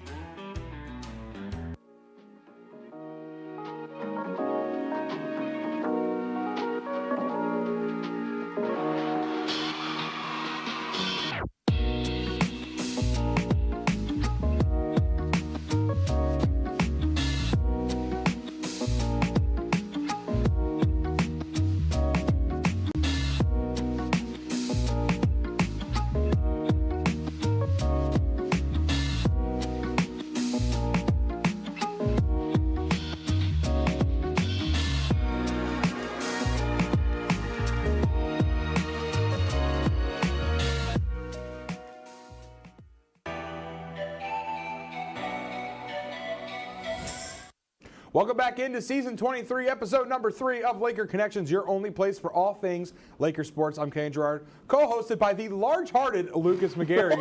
I'm running out of things to say, Lucas. You can reuse that. No, you said I told you last time I got to change it every time. Yeah, I guess so. So here we are. That's what you want to do. There goes 3 more. So 3 more off the table. But now, Lucas, we can sit here and be sad and miss winter sports here in Oswego, or we can serve up some hot takes and make each other, and maybe some of those watching at home, also upset. We're doing something new here on Laker Connections. Me and Lucas are going to give our way too early season predictions for the 2025-26 winter season. Now, Lucas, I didn't even originally know what you meant. Well, now when you first were like, hey, this is what we're doing, I was like, huh? And then I was like, oh, you mean all the way all down. of them. Lucas, let's start off with the 2025 SUNY champions, the men's ice hockey team. So I think what's really funny is that last year they had 0 expectations because they had so many new players, and we didn't realize that Gosick was a recruiting wizard, and all of those guys that he picked up were going to be studs. So I think this year, Oswego is going to have a lot more to do, and I think they're going to have a lot more to prove. So I think we might see a slight, and I will say slight because, again, all of that talent is still going to be there. I think they're losing a couple of very good seniors, but other than that, they have plenty of guys that are filling in for them. And couple? Only Daniel Kyle Bufo's gone. Oh, that's right. Okay, perfect. They're all coming back. So then if I pause, then perfect. Then they're going to be slightly worse, I think. But because I think because of the talent they have, I think it's expected. I think teams are going to be taking them a lot more seriously than they did last year. I think they're going to get better. I don't think. I think I can see that happening now. too. But here's what I mean when I say better. Hobart and Stevenson are coming into the SUNYAC next year. That's gonna be I don't think they repeat as SUNYAC championships. I think Hobart, the now 3-time national champion, is. I would imagine is going to win the SUNYAC next year. I don't know. It's so annoying. It's so annoying. If anybody from Hobart for some weird reason happens to see this, I don't think you will. But if you do, then why leave? I don't want you here. You can watch. That's another, not good. You can watch another show. Let's move on. Yeah, right. Let's move on to the women's hockey team. Now, speaking of expectations, this team was just so close to being into the NCAA tournament, and they dropped that final game against Plattsburgh in the SUNYAC championship. In their second season ever in the SUNYAC, they get there, host the championship, and lose it. Their expectations, I think, may not be as high as the men's hockey team will be because of how many returners that the men's team will get. The women's team, though, is losing a lot of seniors, a lot of talent. I think they have a lot of young players who are still good, but losing Levy and some of these other talented players, it's going to be tough for them to recover from. But I think their expectation next year is at least an appearance in the SUNYAC championship. I think they can get there. I'm not sure if they'll win it or get into the NCAA tournament, but I think that their expectation is at least getting into that championship game next year. No, I mean, without a doubt. Losing Levy is like losing an arm for that team. Whoever is goalie next year is going to have like the biggest shoes to fill. So that is going to be very, very tough for them because obviously Levy was just a stud. So I think for them, it's going to be a figuring out season. Now, let's move from the frozen water over to the hardwood. Now tell me, the women's basketball team, what their expectations are going to be. Now they get into the playoffs. They win their first game at home as a 3 seed and then lose in the second round.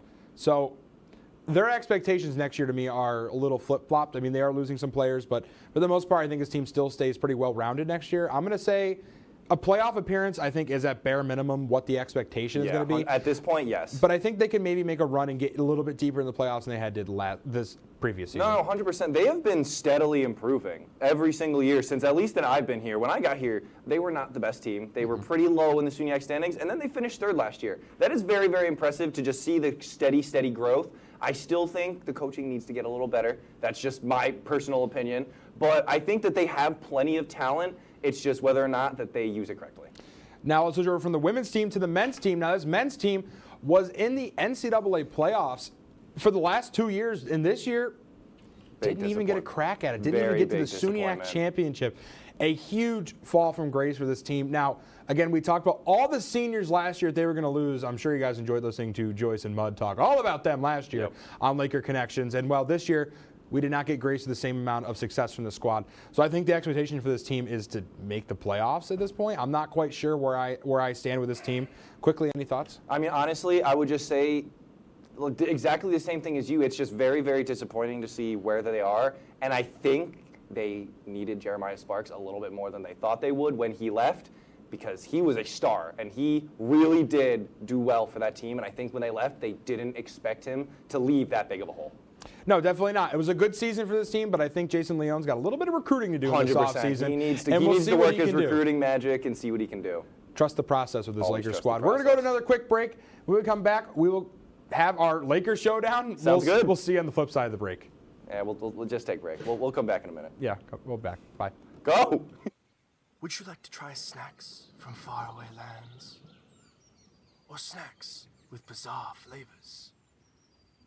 How about snacks in new ways? Or snacks you've never tried before? You don't have to go far to find these snacks. They can all be found here at Snacks on West 1st Street.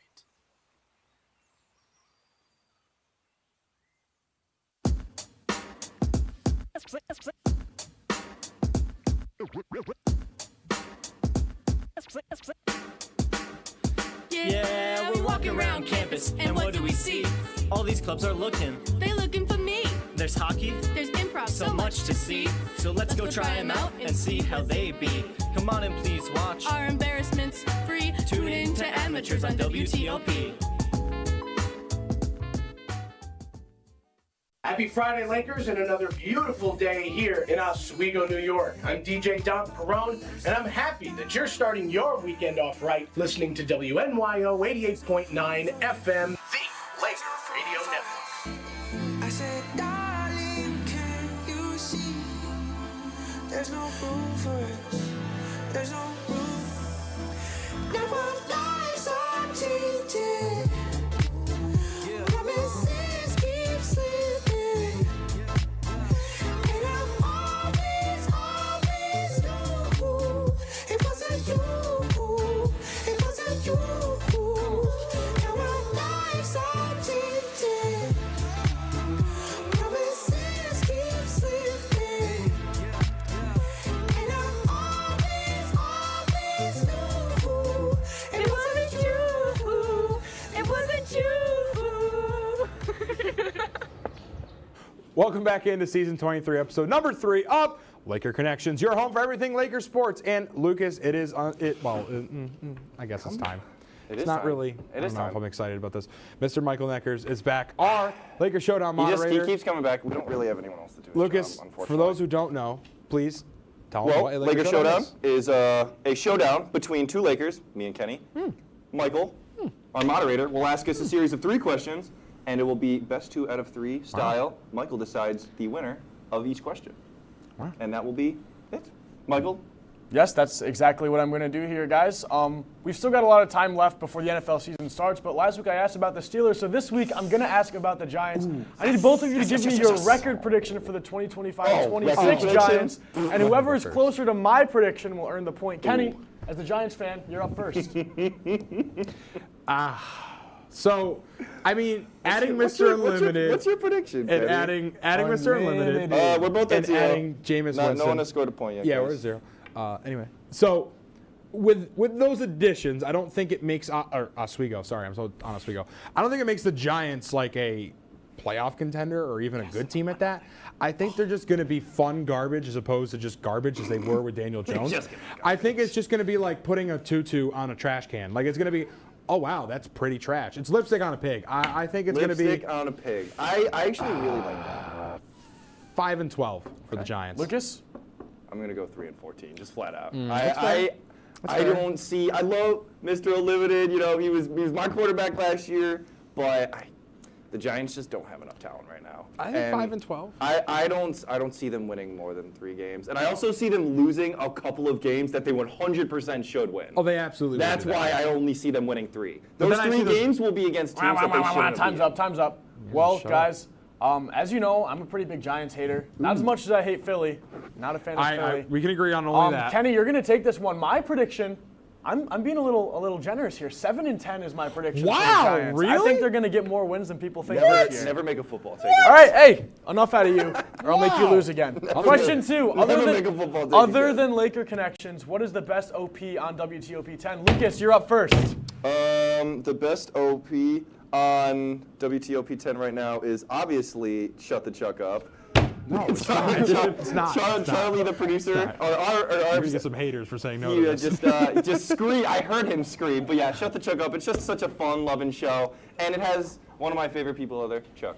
So yeah, Shut the Chuck Up. Where's the camera? Where's the camera? Where's the camera? I need a camera moved on me here. Here we go. Here we go. I'm getting up. I'm fired up for this one. Here we go. The best show on WTOP-10. The DK Experience. I love that show. You thought I was gonna say, oh boy! Oh boy, and it's not even close. Oh boy, by a mile, and it ain't even close. You pick anybody else, you're wrong. No, you're wrong. Sit down. No, you're wrong. Sit down, buddy. No. Sit down. Fired up. So, we've got a tough decision here. Yeah, you do. Do I let everyone at WTOP-10 hate me, or do I pick Lucas's answer? I hear Chuck in the back cheering for his show. But I'm going to give this one to Kenny, but he does not win yet because the final round I've decided today is worth 3 points. Okay. Wow. So, last but not least, this you need a crutch to beat me. You need a crutch. No. This question feels very fitting for the two of you and myself. Guys, who is the best sports commentator of all time in your eyes? Lucas, you're up first. No, make Kenny go first. No, Lucas is first. The teleprompter says you're up first. No, I need a second. The teleprompter says you're up first. Michael Sterling of the Yankees. He's so good. Michael Sterling of the Yankees. He's been there forever. I don't even know why you guys are putting your thumbs on. You're a Mets fan. You have nothing to say. Lucas, real quick, before we go to Kenny, can you impersonate a Michael Sterling call for me? No, I can't. Oh, God, no. It is high. It is far. It is gone. You heard it here first, folks. And Kenny, for Sterling, you. He's fantastic. Oh, this is so tough. There's so many good ones. Joe Buck. God, don't say that name. Don't say that name here. None of them. Oh man. See, because you took my answer. That was a good one. Did I actually? Yeah, that was Sterling's a good one. Respect. What's his name? The football. Oh, he's on Amazon Prime. I'm blanking so hard.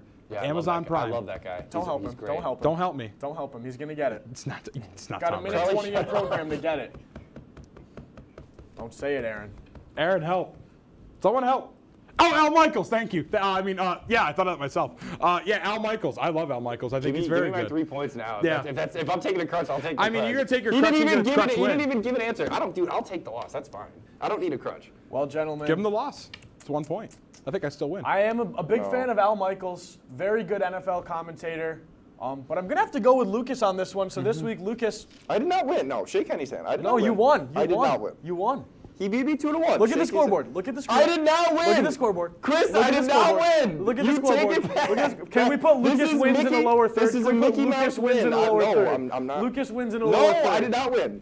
Kenny, I'm sorry. With like 4 exclamation points. Why. With like 4 exclamation points. I'm not shaking your hand. I didn't win. my hand. Oh, yeah.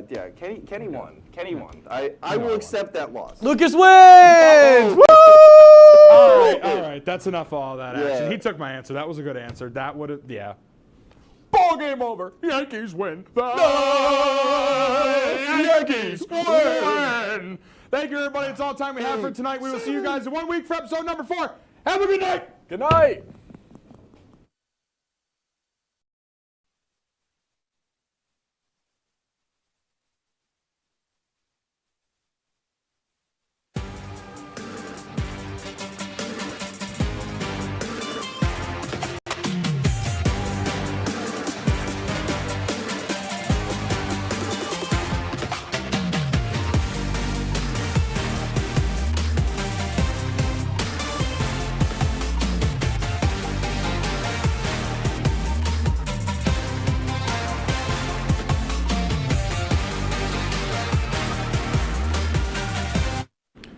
Welcome back to Laker Connections. It has been a long summer, but Lucas, we are back for the first episode of season 24. Woohoo! That's a long time. Before we jump into the first episode of Laker Sports, how we doing? I'm doing really, really good. I'm so happy to be back on this show. I missed it.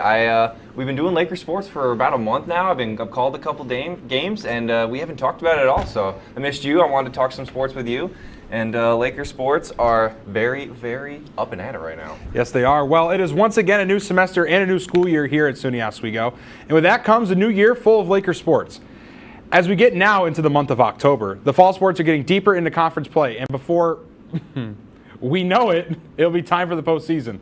Lucas, you have some exciting teams to look at this fall. Why don't you start us off with men's soccer? Yeah, absolutely. The Oswego State men's soccer team traveled to SUNY Canton and came away with a hard-fought 1-0 win. The first half was a back-and-forth battle with both teams creating chances but unable to score.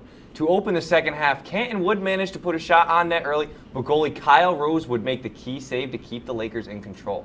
While later would be the turning point as Oswego kept the pressure on, finally breaking through with just over 10 minutes remaining when Tajay Ellis scored the game-winning goal, notching his second of the season.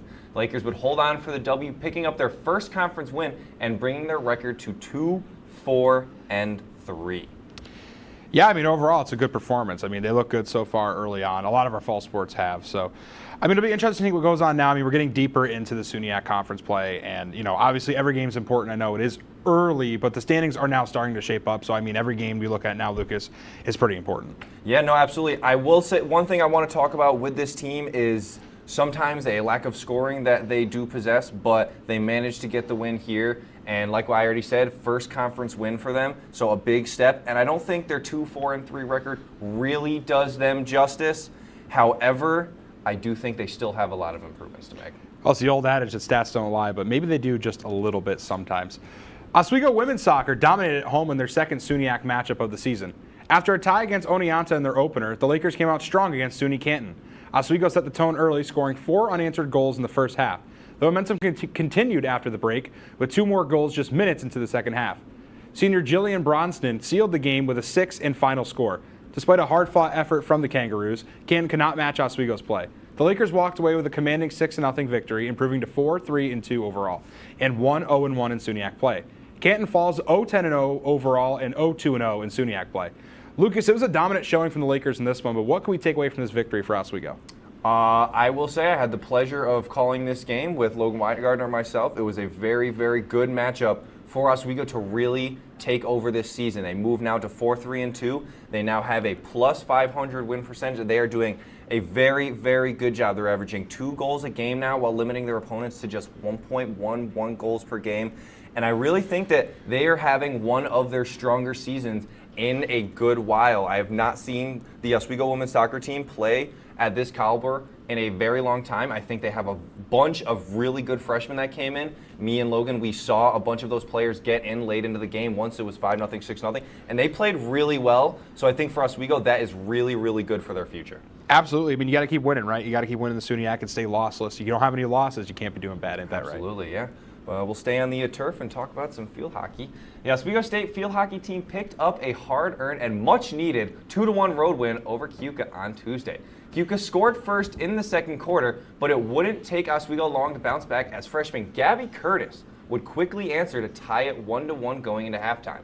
Oswego carried the momentum into the second half, where it would be Ellie Castle who would find the back of the net in the 56th minute, sealing the deal for the Lakers with the game winner. Veteran goalie Sam Krauthein was strong in net, making 4 saves to secure the victory, and with the win, the Lakers moved to 3-7 overall. Yeah, Lucas, I mean, I guess you could look at this one as it's not how you start, it's how you finish, right? Now, the Lakers off at the beginning of the season weren't off to the best of starts, but they're picking it up recently now. So as you get deeper into the play of the season, the deeper you get and closer you get to the playoffs, I think it's more and more important to pick up these close victories. I think Oswego has really started to find their footing. They're starting to get there. They're starting to get shots into the back of the net, and that's, I guess it's simply put, the most important part. You got to score goals to win games. Yeah, like I was talking about, they have had struggles in the past. I've talked about it before, how they don't score as well as other teams, but recently they have been doing better, and we'll talk about it a little later in the preview, but I think for right now, field hockey, they're on the right track. Absolutely. Well, Oswego women's volleyball continued their great start to the season with a 3-1 win over SUNY Poly Tuesday night in Utica. After dropping the first set, the Lakers bounced back strong, taking the next 3 straight. Wow, I can't read, Lucas. Ooh. This has been a great day. Oh, boy. Oh, now I lost my spot. Well, this has just gone all off the rails. Senior Kelly Vuk. Oh, my God. They led the offense to 16 kills, while Priscilla McReynolds added a double-double with 15 kills and 15 digs. Setter Maya Bush ran the show with 44 assists, and Gabriella Bishop kept SUNY Poly under pressure with 6 service aces. Oswego finished the night hitting over 260, well above the Wildcats at 126, and pulled away with a dominant performance and with the win. The Lakers improved to 11-3 on the season. SUNY Poly falls to 5-6 on the season. Lucas, this is the last out-of-conference matchup for the Lakers, so what takeaways do you have from this one? I'd simply put, I think they're the best team in the conference this year. And to correct you on the name pronunciation, it's Callie Vugteveen, who is the kills leader for Oswego. She has been an absolute, as no pun intended, killer for this team. There's a dominant front court with her and Priscilla McReynolds. That Callie Vugteveen, 155 kills, Priscilla McReynolds, 147. Plus 300 between the both of them. That is just truly phenomenal and a really, really, really good spot for the volleyball team to be in right now. Well, Lucas, I think it's time for a quick break so I can remember how to speak English again. So we'll go to a quick break. When we come back, it'll be time for the week ahead. You're watching Laker Connections right here on WTOP-10. If you like action, romance, if you're watching this, and highbrow humor, surface is this. Floor. Minch did not legitimately put his head in the toilet. There's only one place to turn. No! Tune in to new episodes of Oh Boy! only on WTOP. Look at the number of disasters in the U.S. Chances are every area will deal with some kind of emergency in the next decade. And between school, sports, and social lives, chances are you won't be with your kids when it happens. Will they know what to do? Ready.gov/kids has the educational tools and information to make the conversation easy. When the time comes, chances are they'll feel prepared, not scared. So talk with your family today.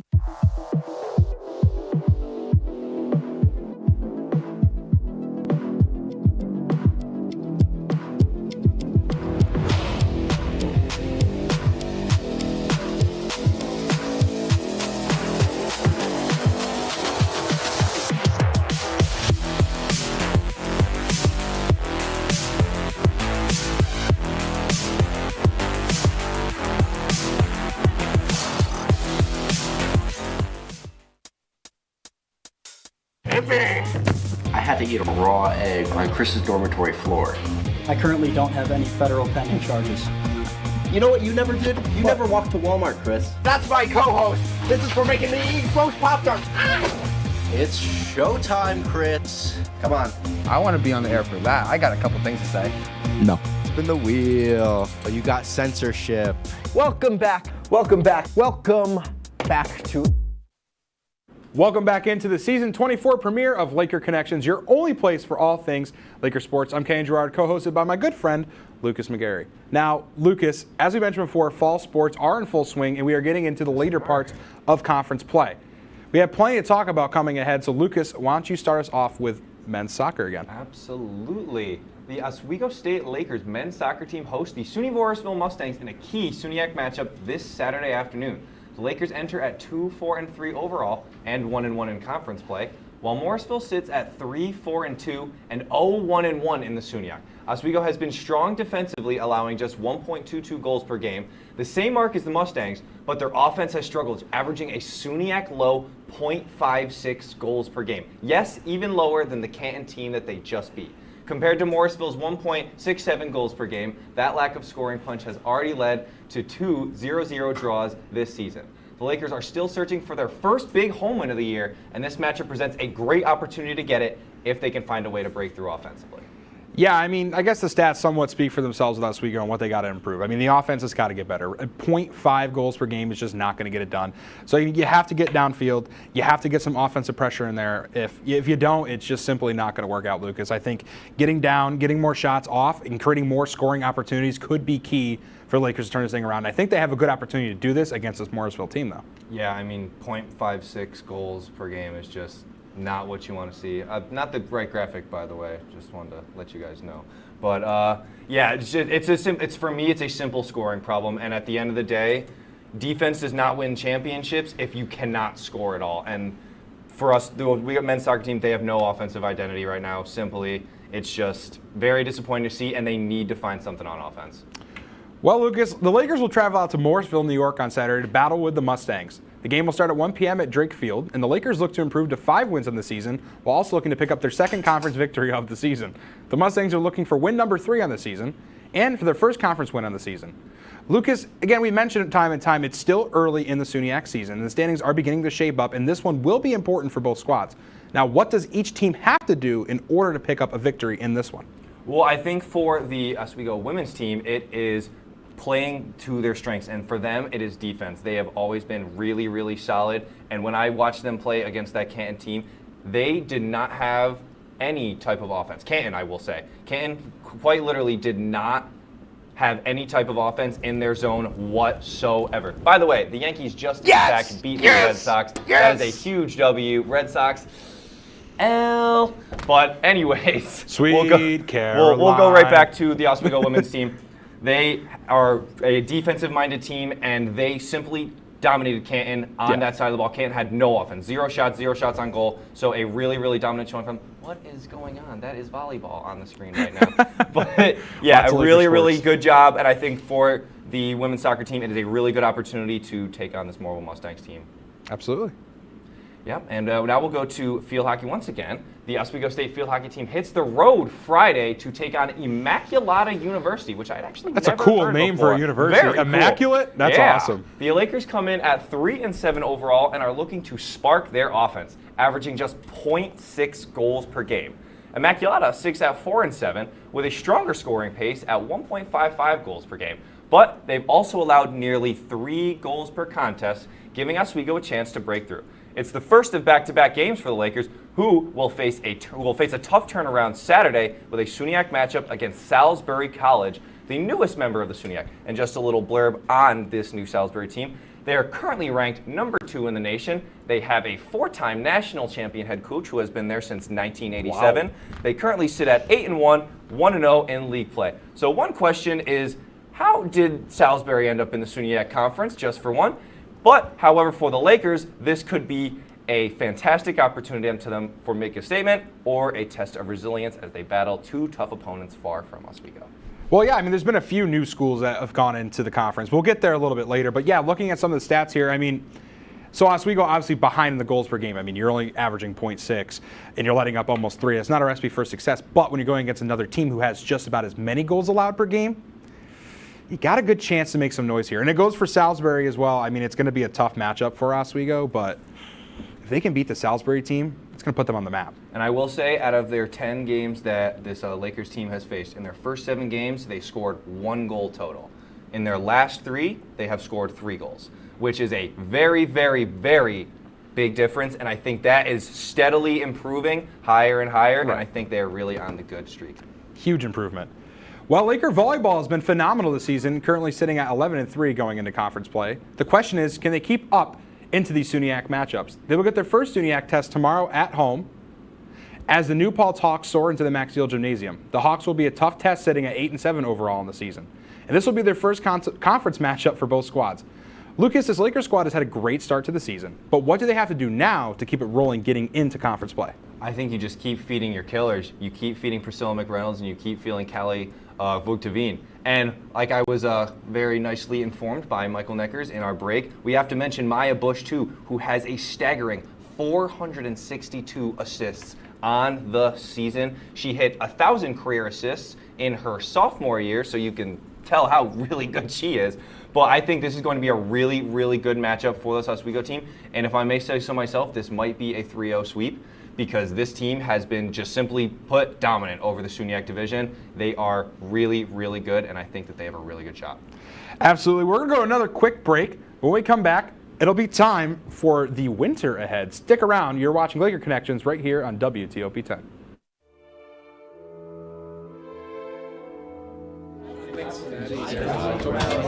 Get rid of all the questions.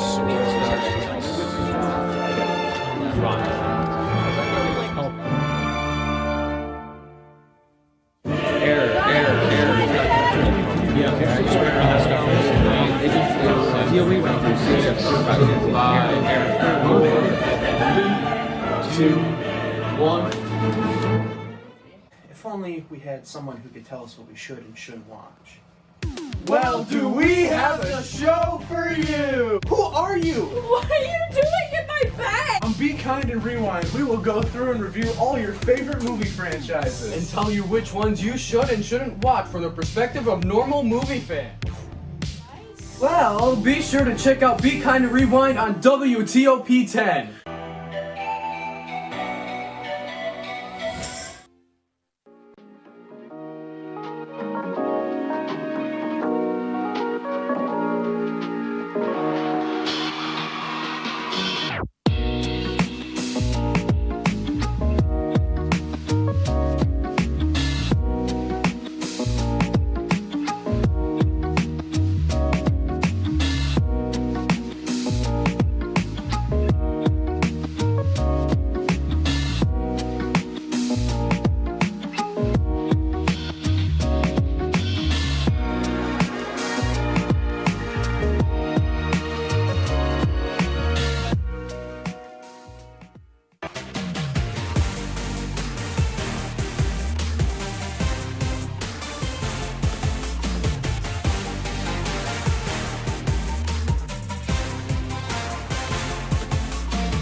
Welcome back into the Season 24 premiere of Laker Connections, your only place for all things Laker sports. I'm Ken Gerard, co-hosted by Lucas McGarry. Now, Lucas, let's stay with our theme of looking forward to the future. We have an exciting winter season coming up, and we are going to look ahead to the winter ahead. We'll go sport by sport and give predictions of what we think is to come. Now, let's start things off with the women's basketball team. I really liked the way that they played last year. They had a really, really good record. They went 17-10. They went 13-5 in conference. And I think that they were a really competitive team. They had a bunch of good wins. They had a couple of really, really, I don't want to say depressing, but a really couple of deep losses that I think really cut them a little harder than it should have. But they did good. They made it pretty well into the SUNYAC tournament.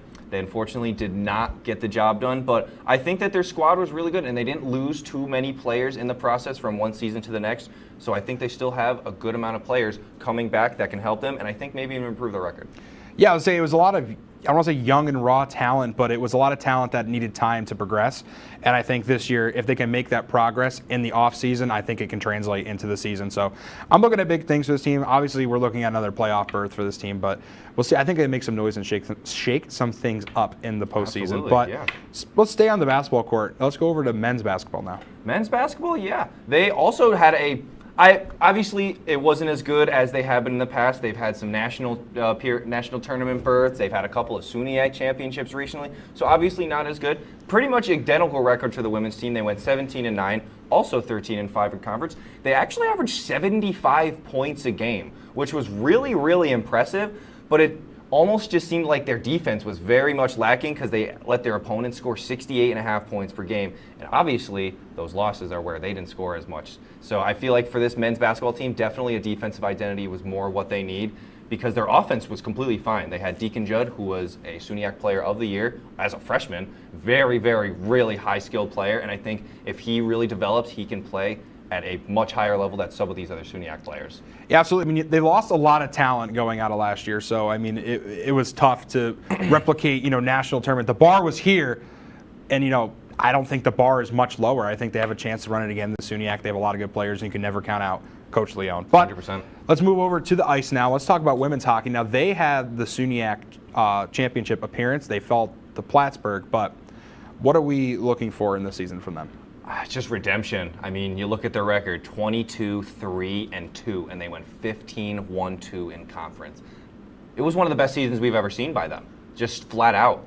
It was one of the best seasons we've ever seen, and unfortunately, they lost when it mattered most. It's just simple as that. Happens all the time, no matter what the sport is, but they could not get it done when it mattered. And as blunt as that is, it's just the way it is. They averaged 3 goals. They had more than 3 goals a game while allowing their opponents barely 1 goal a game. But unfortunately, in that SUNYAC championship matchup, the lights might have been just a little bit too bright, and they completely collapsed. Their offense was not there, and Lexi Levy did everything she could, but unfortunately for them, that SUNYAC championship game just did not go the way it wanted to. Yeah, I mean, it was a tough ending for them, but I mean, they were phenomenal last year. I expect good things. They did lose a lot of seniors. It's going to be interesting to say they did. But speaking of losing a lot of seniors, we're going to talk about men's hockey. Now, that's another team who lost a lot of seniors going into last year, and they won the SUNYAC championship. So obviously the bar is high. They lose to Trine in the NCAA tournament, which was a first-team appearance for Trine to be in that tournament. So, I mean, you come off a championship win for the first time in over 10 years. The bar is set high, but there were a lot of young players on this team. They brought in some new players as well. What are you expecting from a youthful squad? I mean, we said it last year. We didn't really think this team was going to do much because they had so many players in it. We said it every single game building up to it. It takes time to build this chemistry. They're all young. They're all new. Some of these guys are from out of the country. They need to get to know each other. They only went 16-9-3, 9-4-1 in conference. That's pretty good. That's not terrible. That's a very good record, but it's not what they've been before. And then they won the SUNYAC title. So where do you go from there? You only work your way up. You see these young guys, they're still all here. You say they brought them all in. You've got to win another one. That's the only thing that they can do at this point. It's just as simple as that. It's going to be a tough test with the national champion 3 times in a row, Hobart joining the SUNYAC, as well as Skidmore, another very good hockey team. But we're going to go to another break, and when we come back, it'll be time for Laker Showdown. You're watching Laker Connections right here on WTOP-10.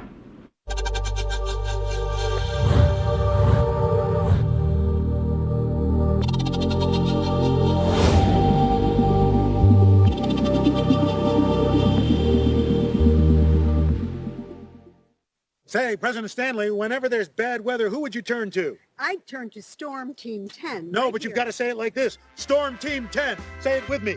Storm Team 10.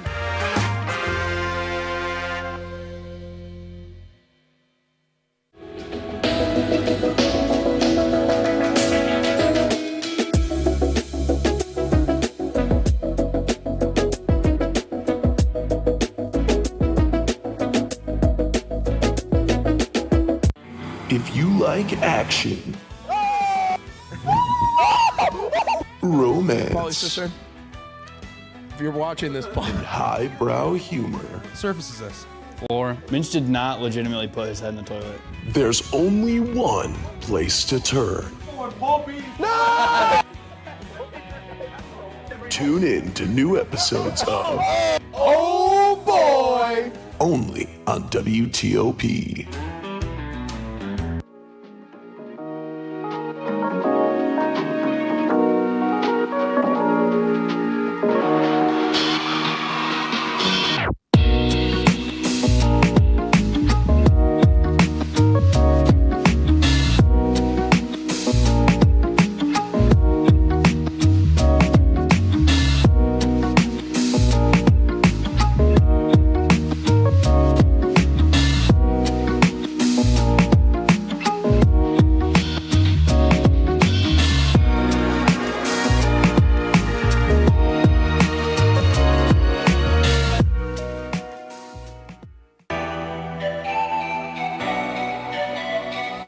Welcome back into the first episode of season 24 of Laker Connections. Your home for everything Laker sports. And Lucas, it is time to welcome our Laker Showdown moderator, Mr. Michael Neckers. Now, Mike, I switched this up and didn't tell you guys. Why don't you explain to the folks at home what a Laker Showdown is? Before I explain it, I just want to comment on the hockey talk you guys just had. Sure. The Oswego women's hockey team was snubbed out of the NCAA tournament last year. I mean, with that record, not making it was just unacceptable. So just want to throw Not a hot take, my by the two way. cents Not a in hot there. take. That is a correct take. With that said, Laker Showdown is exactly as it sounds. A showdown between two of the best Laker sports minds this school has to offer. I don't know about that. I will give you guys 3 questions, and whatever answer I like the most for each of those 3 questions will be rewarded a point. It will be best 2 out of 3, and the winner gets bragging rights until next week, and then we do it all over again. So, it is officially October, gentlemen. And as we saw, the Yankees just win, which means it's the best time of year to be a baseball fan. And we've got all sorts of different swings over home plate. So the first one, I need you both to show me your best 450, dead center, perfect swing. Lucas? Dude, come on. Up, up. Are you going to do it? That's the question. Is he going to actually get up and do it? I mean, I can. I'm wired up. He's going to do it. I'm really wired up. I didn't think he was going to do it. Cam one, This is terrible.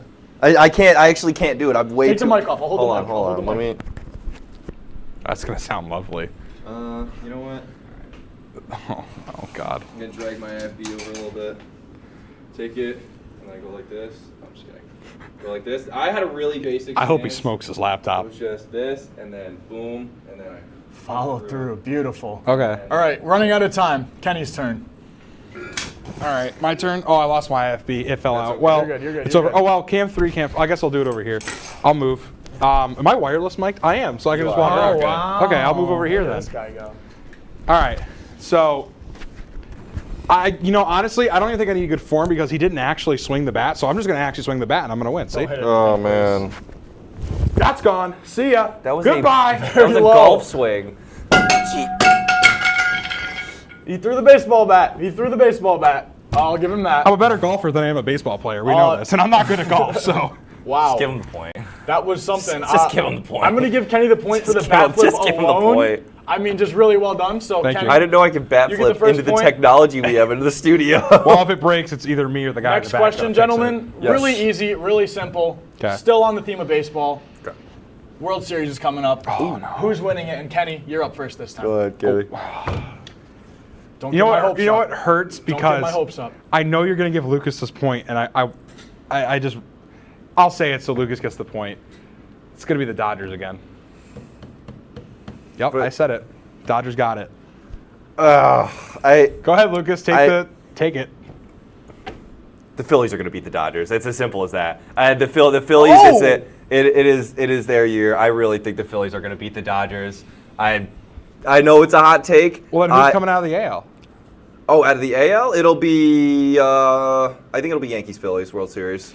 That'd be a lot of fun. I'm seeing Yankees Phillies World Series, but in terms of NL, yeah, Phillies will beat the Dodgers, but I think the Phillies just might have enough over the Phillies. No love for the or over Brewers? the Yankees. No, not the Brewers. Man, that's rough. The one-seeded Brewers is just such a trap to me. I feel like they're gonna get bounced in the NLDS.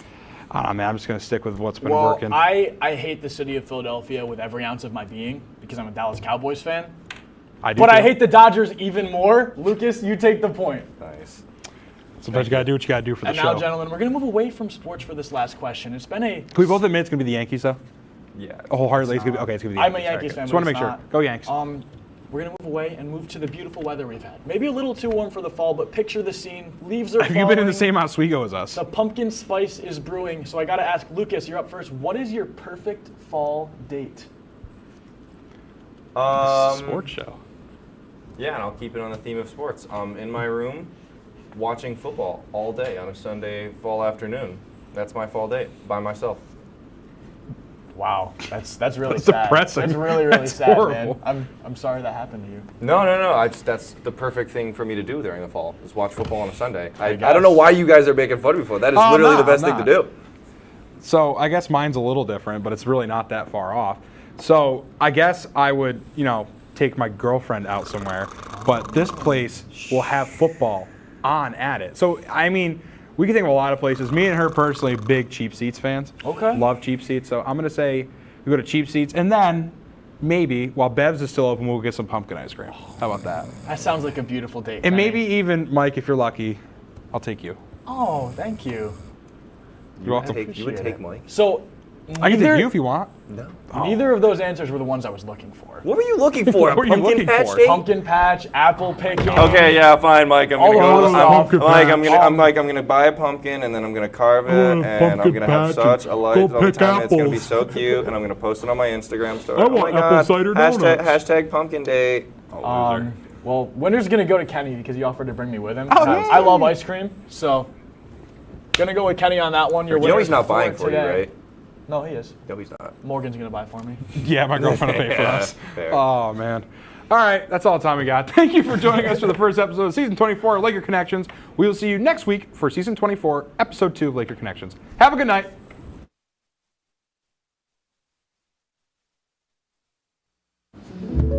You know, Chris, I'm really glad you invited me out to dinner tonight. Yeah, of course, man. I actually had something I wanted to ask you. Okay. Okay, guys, welcome to the Topper restaurant. I'll be your server today. Can I get you to start off with drinks, appetizers, anything? I'll get a Pepsi. Is Coke okay? Coke is lovely. Okay.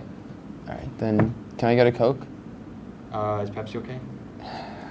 I guess, yeah. Pepsi will be fine. Pepsi okay. Can I get you to start on any appetizers? I recommend the TOP desk leg sliders. They're really good. Can we give us a second to think about this? We just sat down, so. Yeah.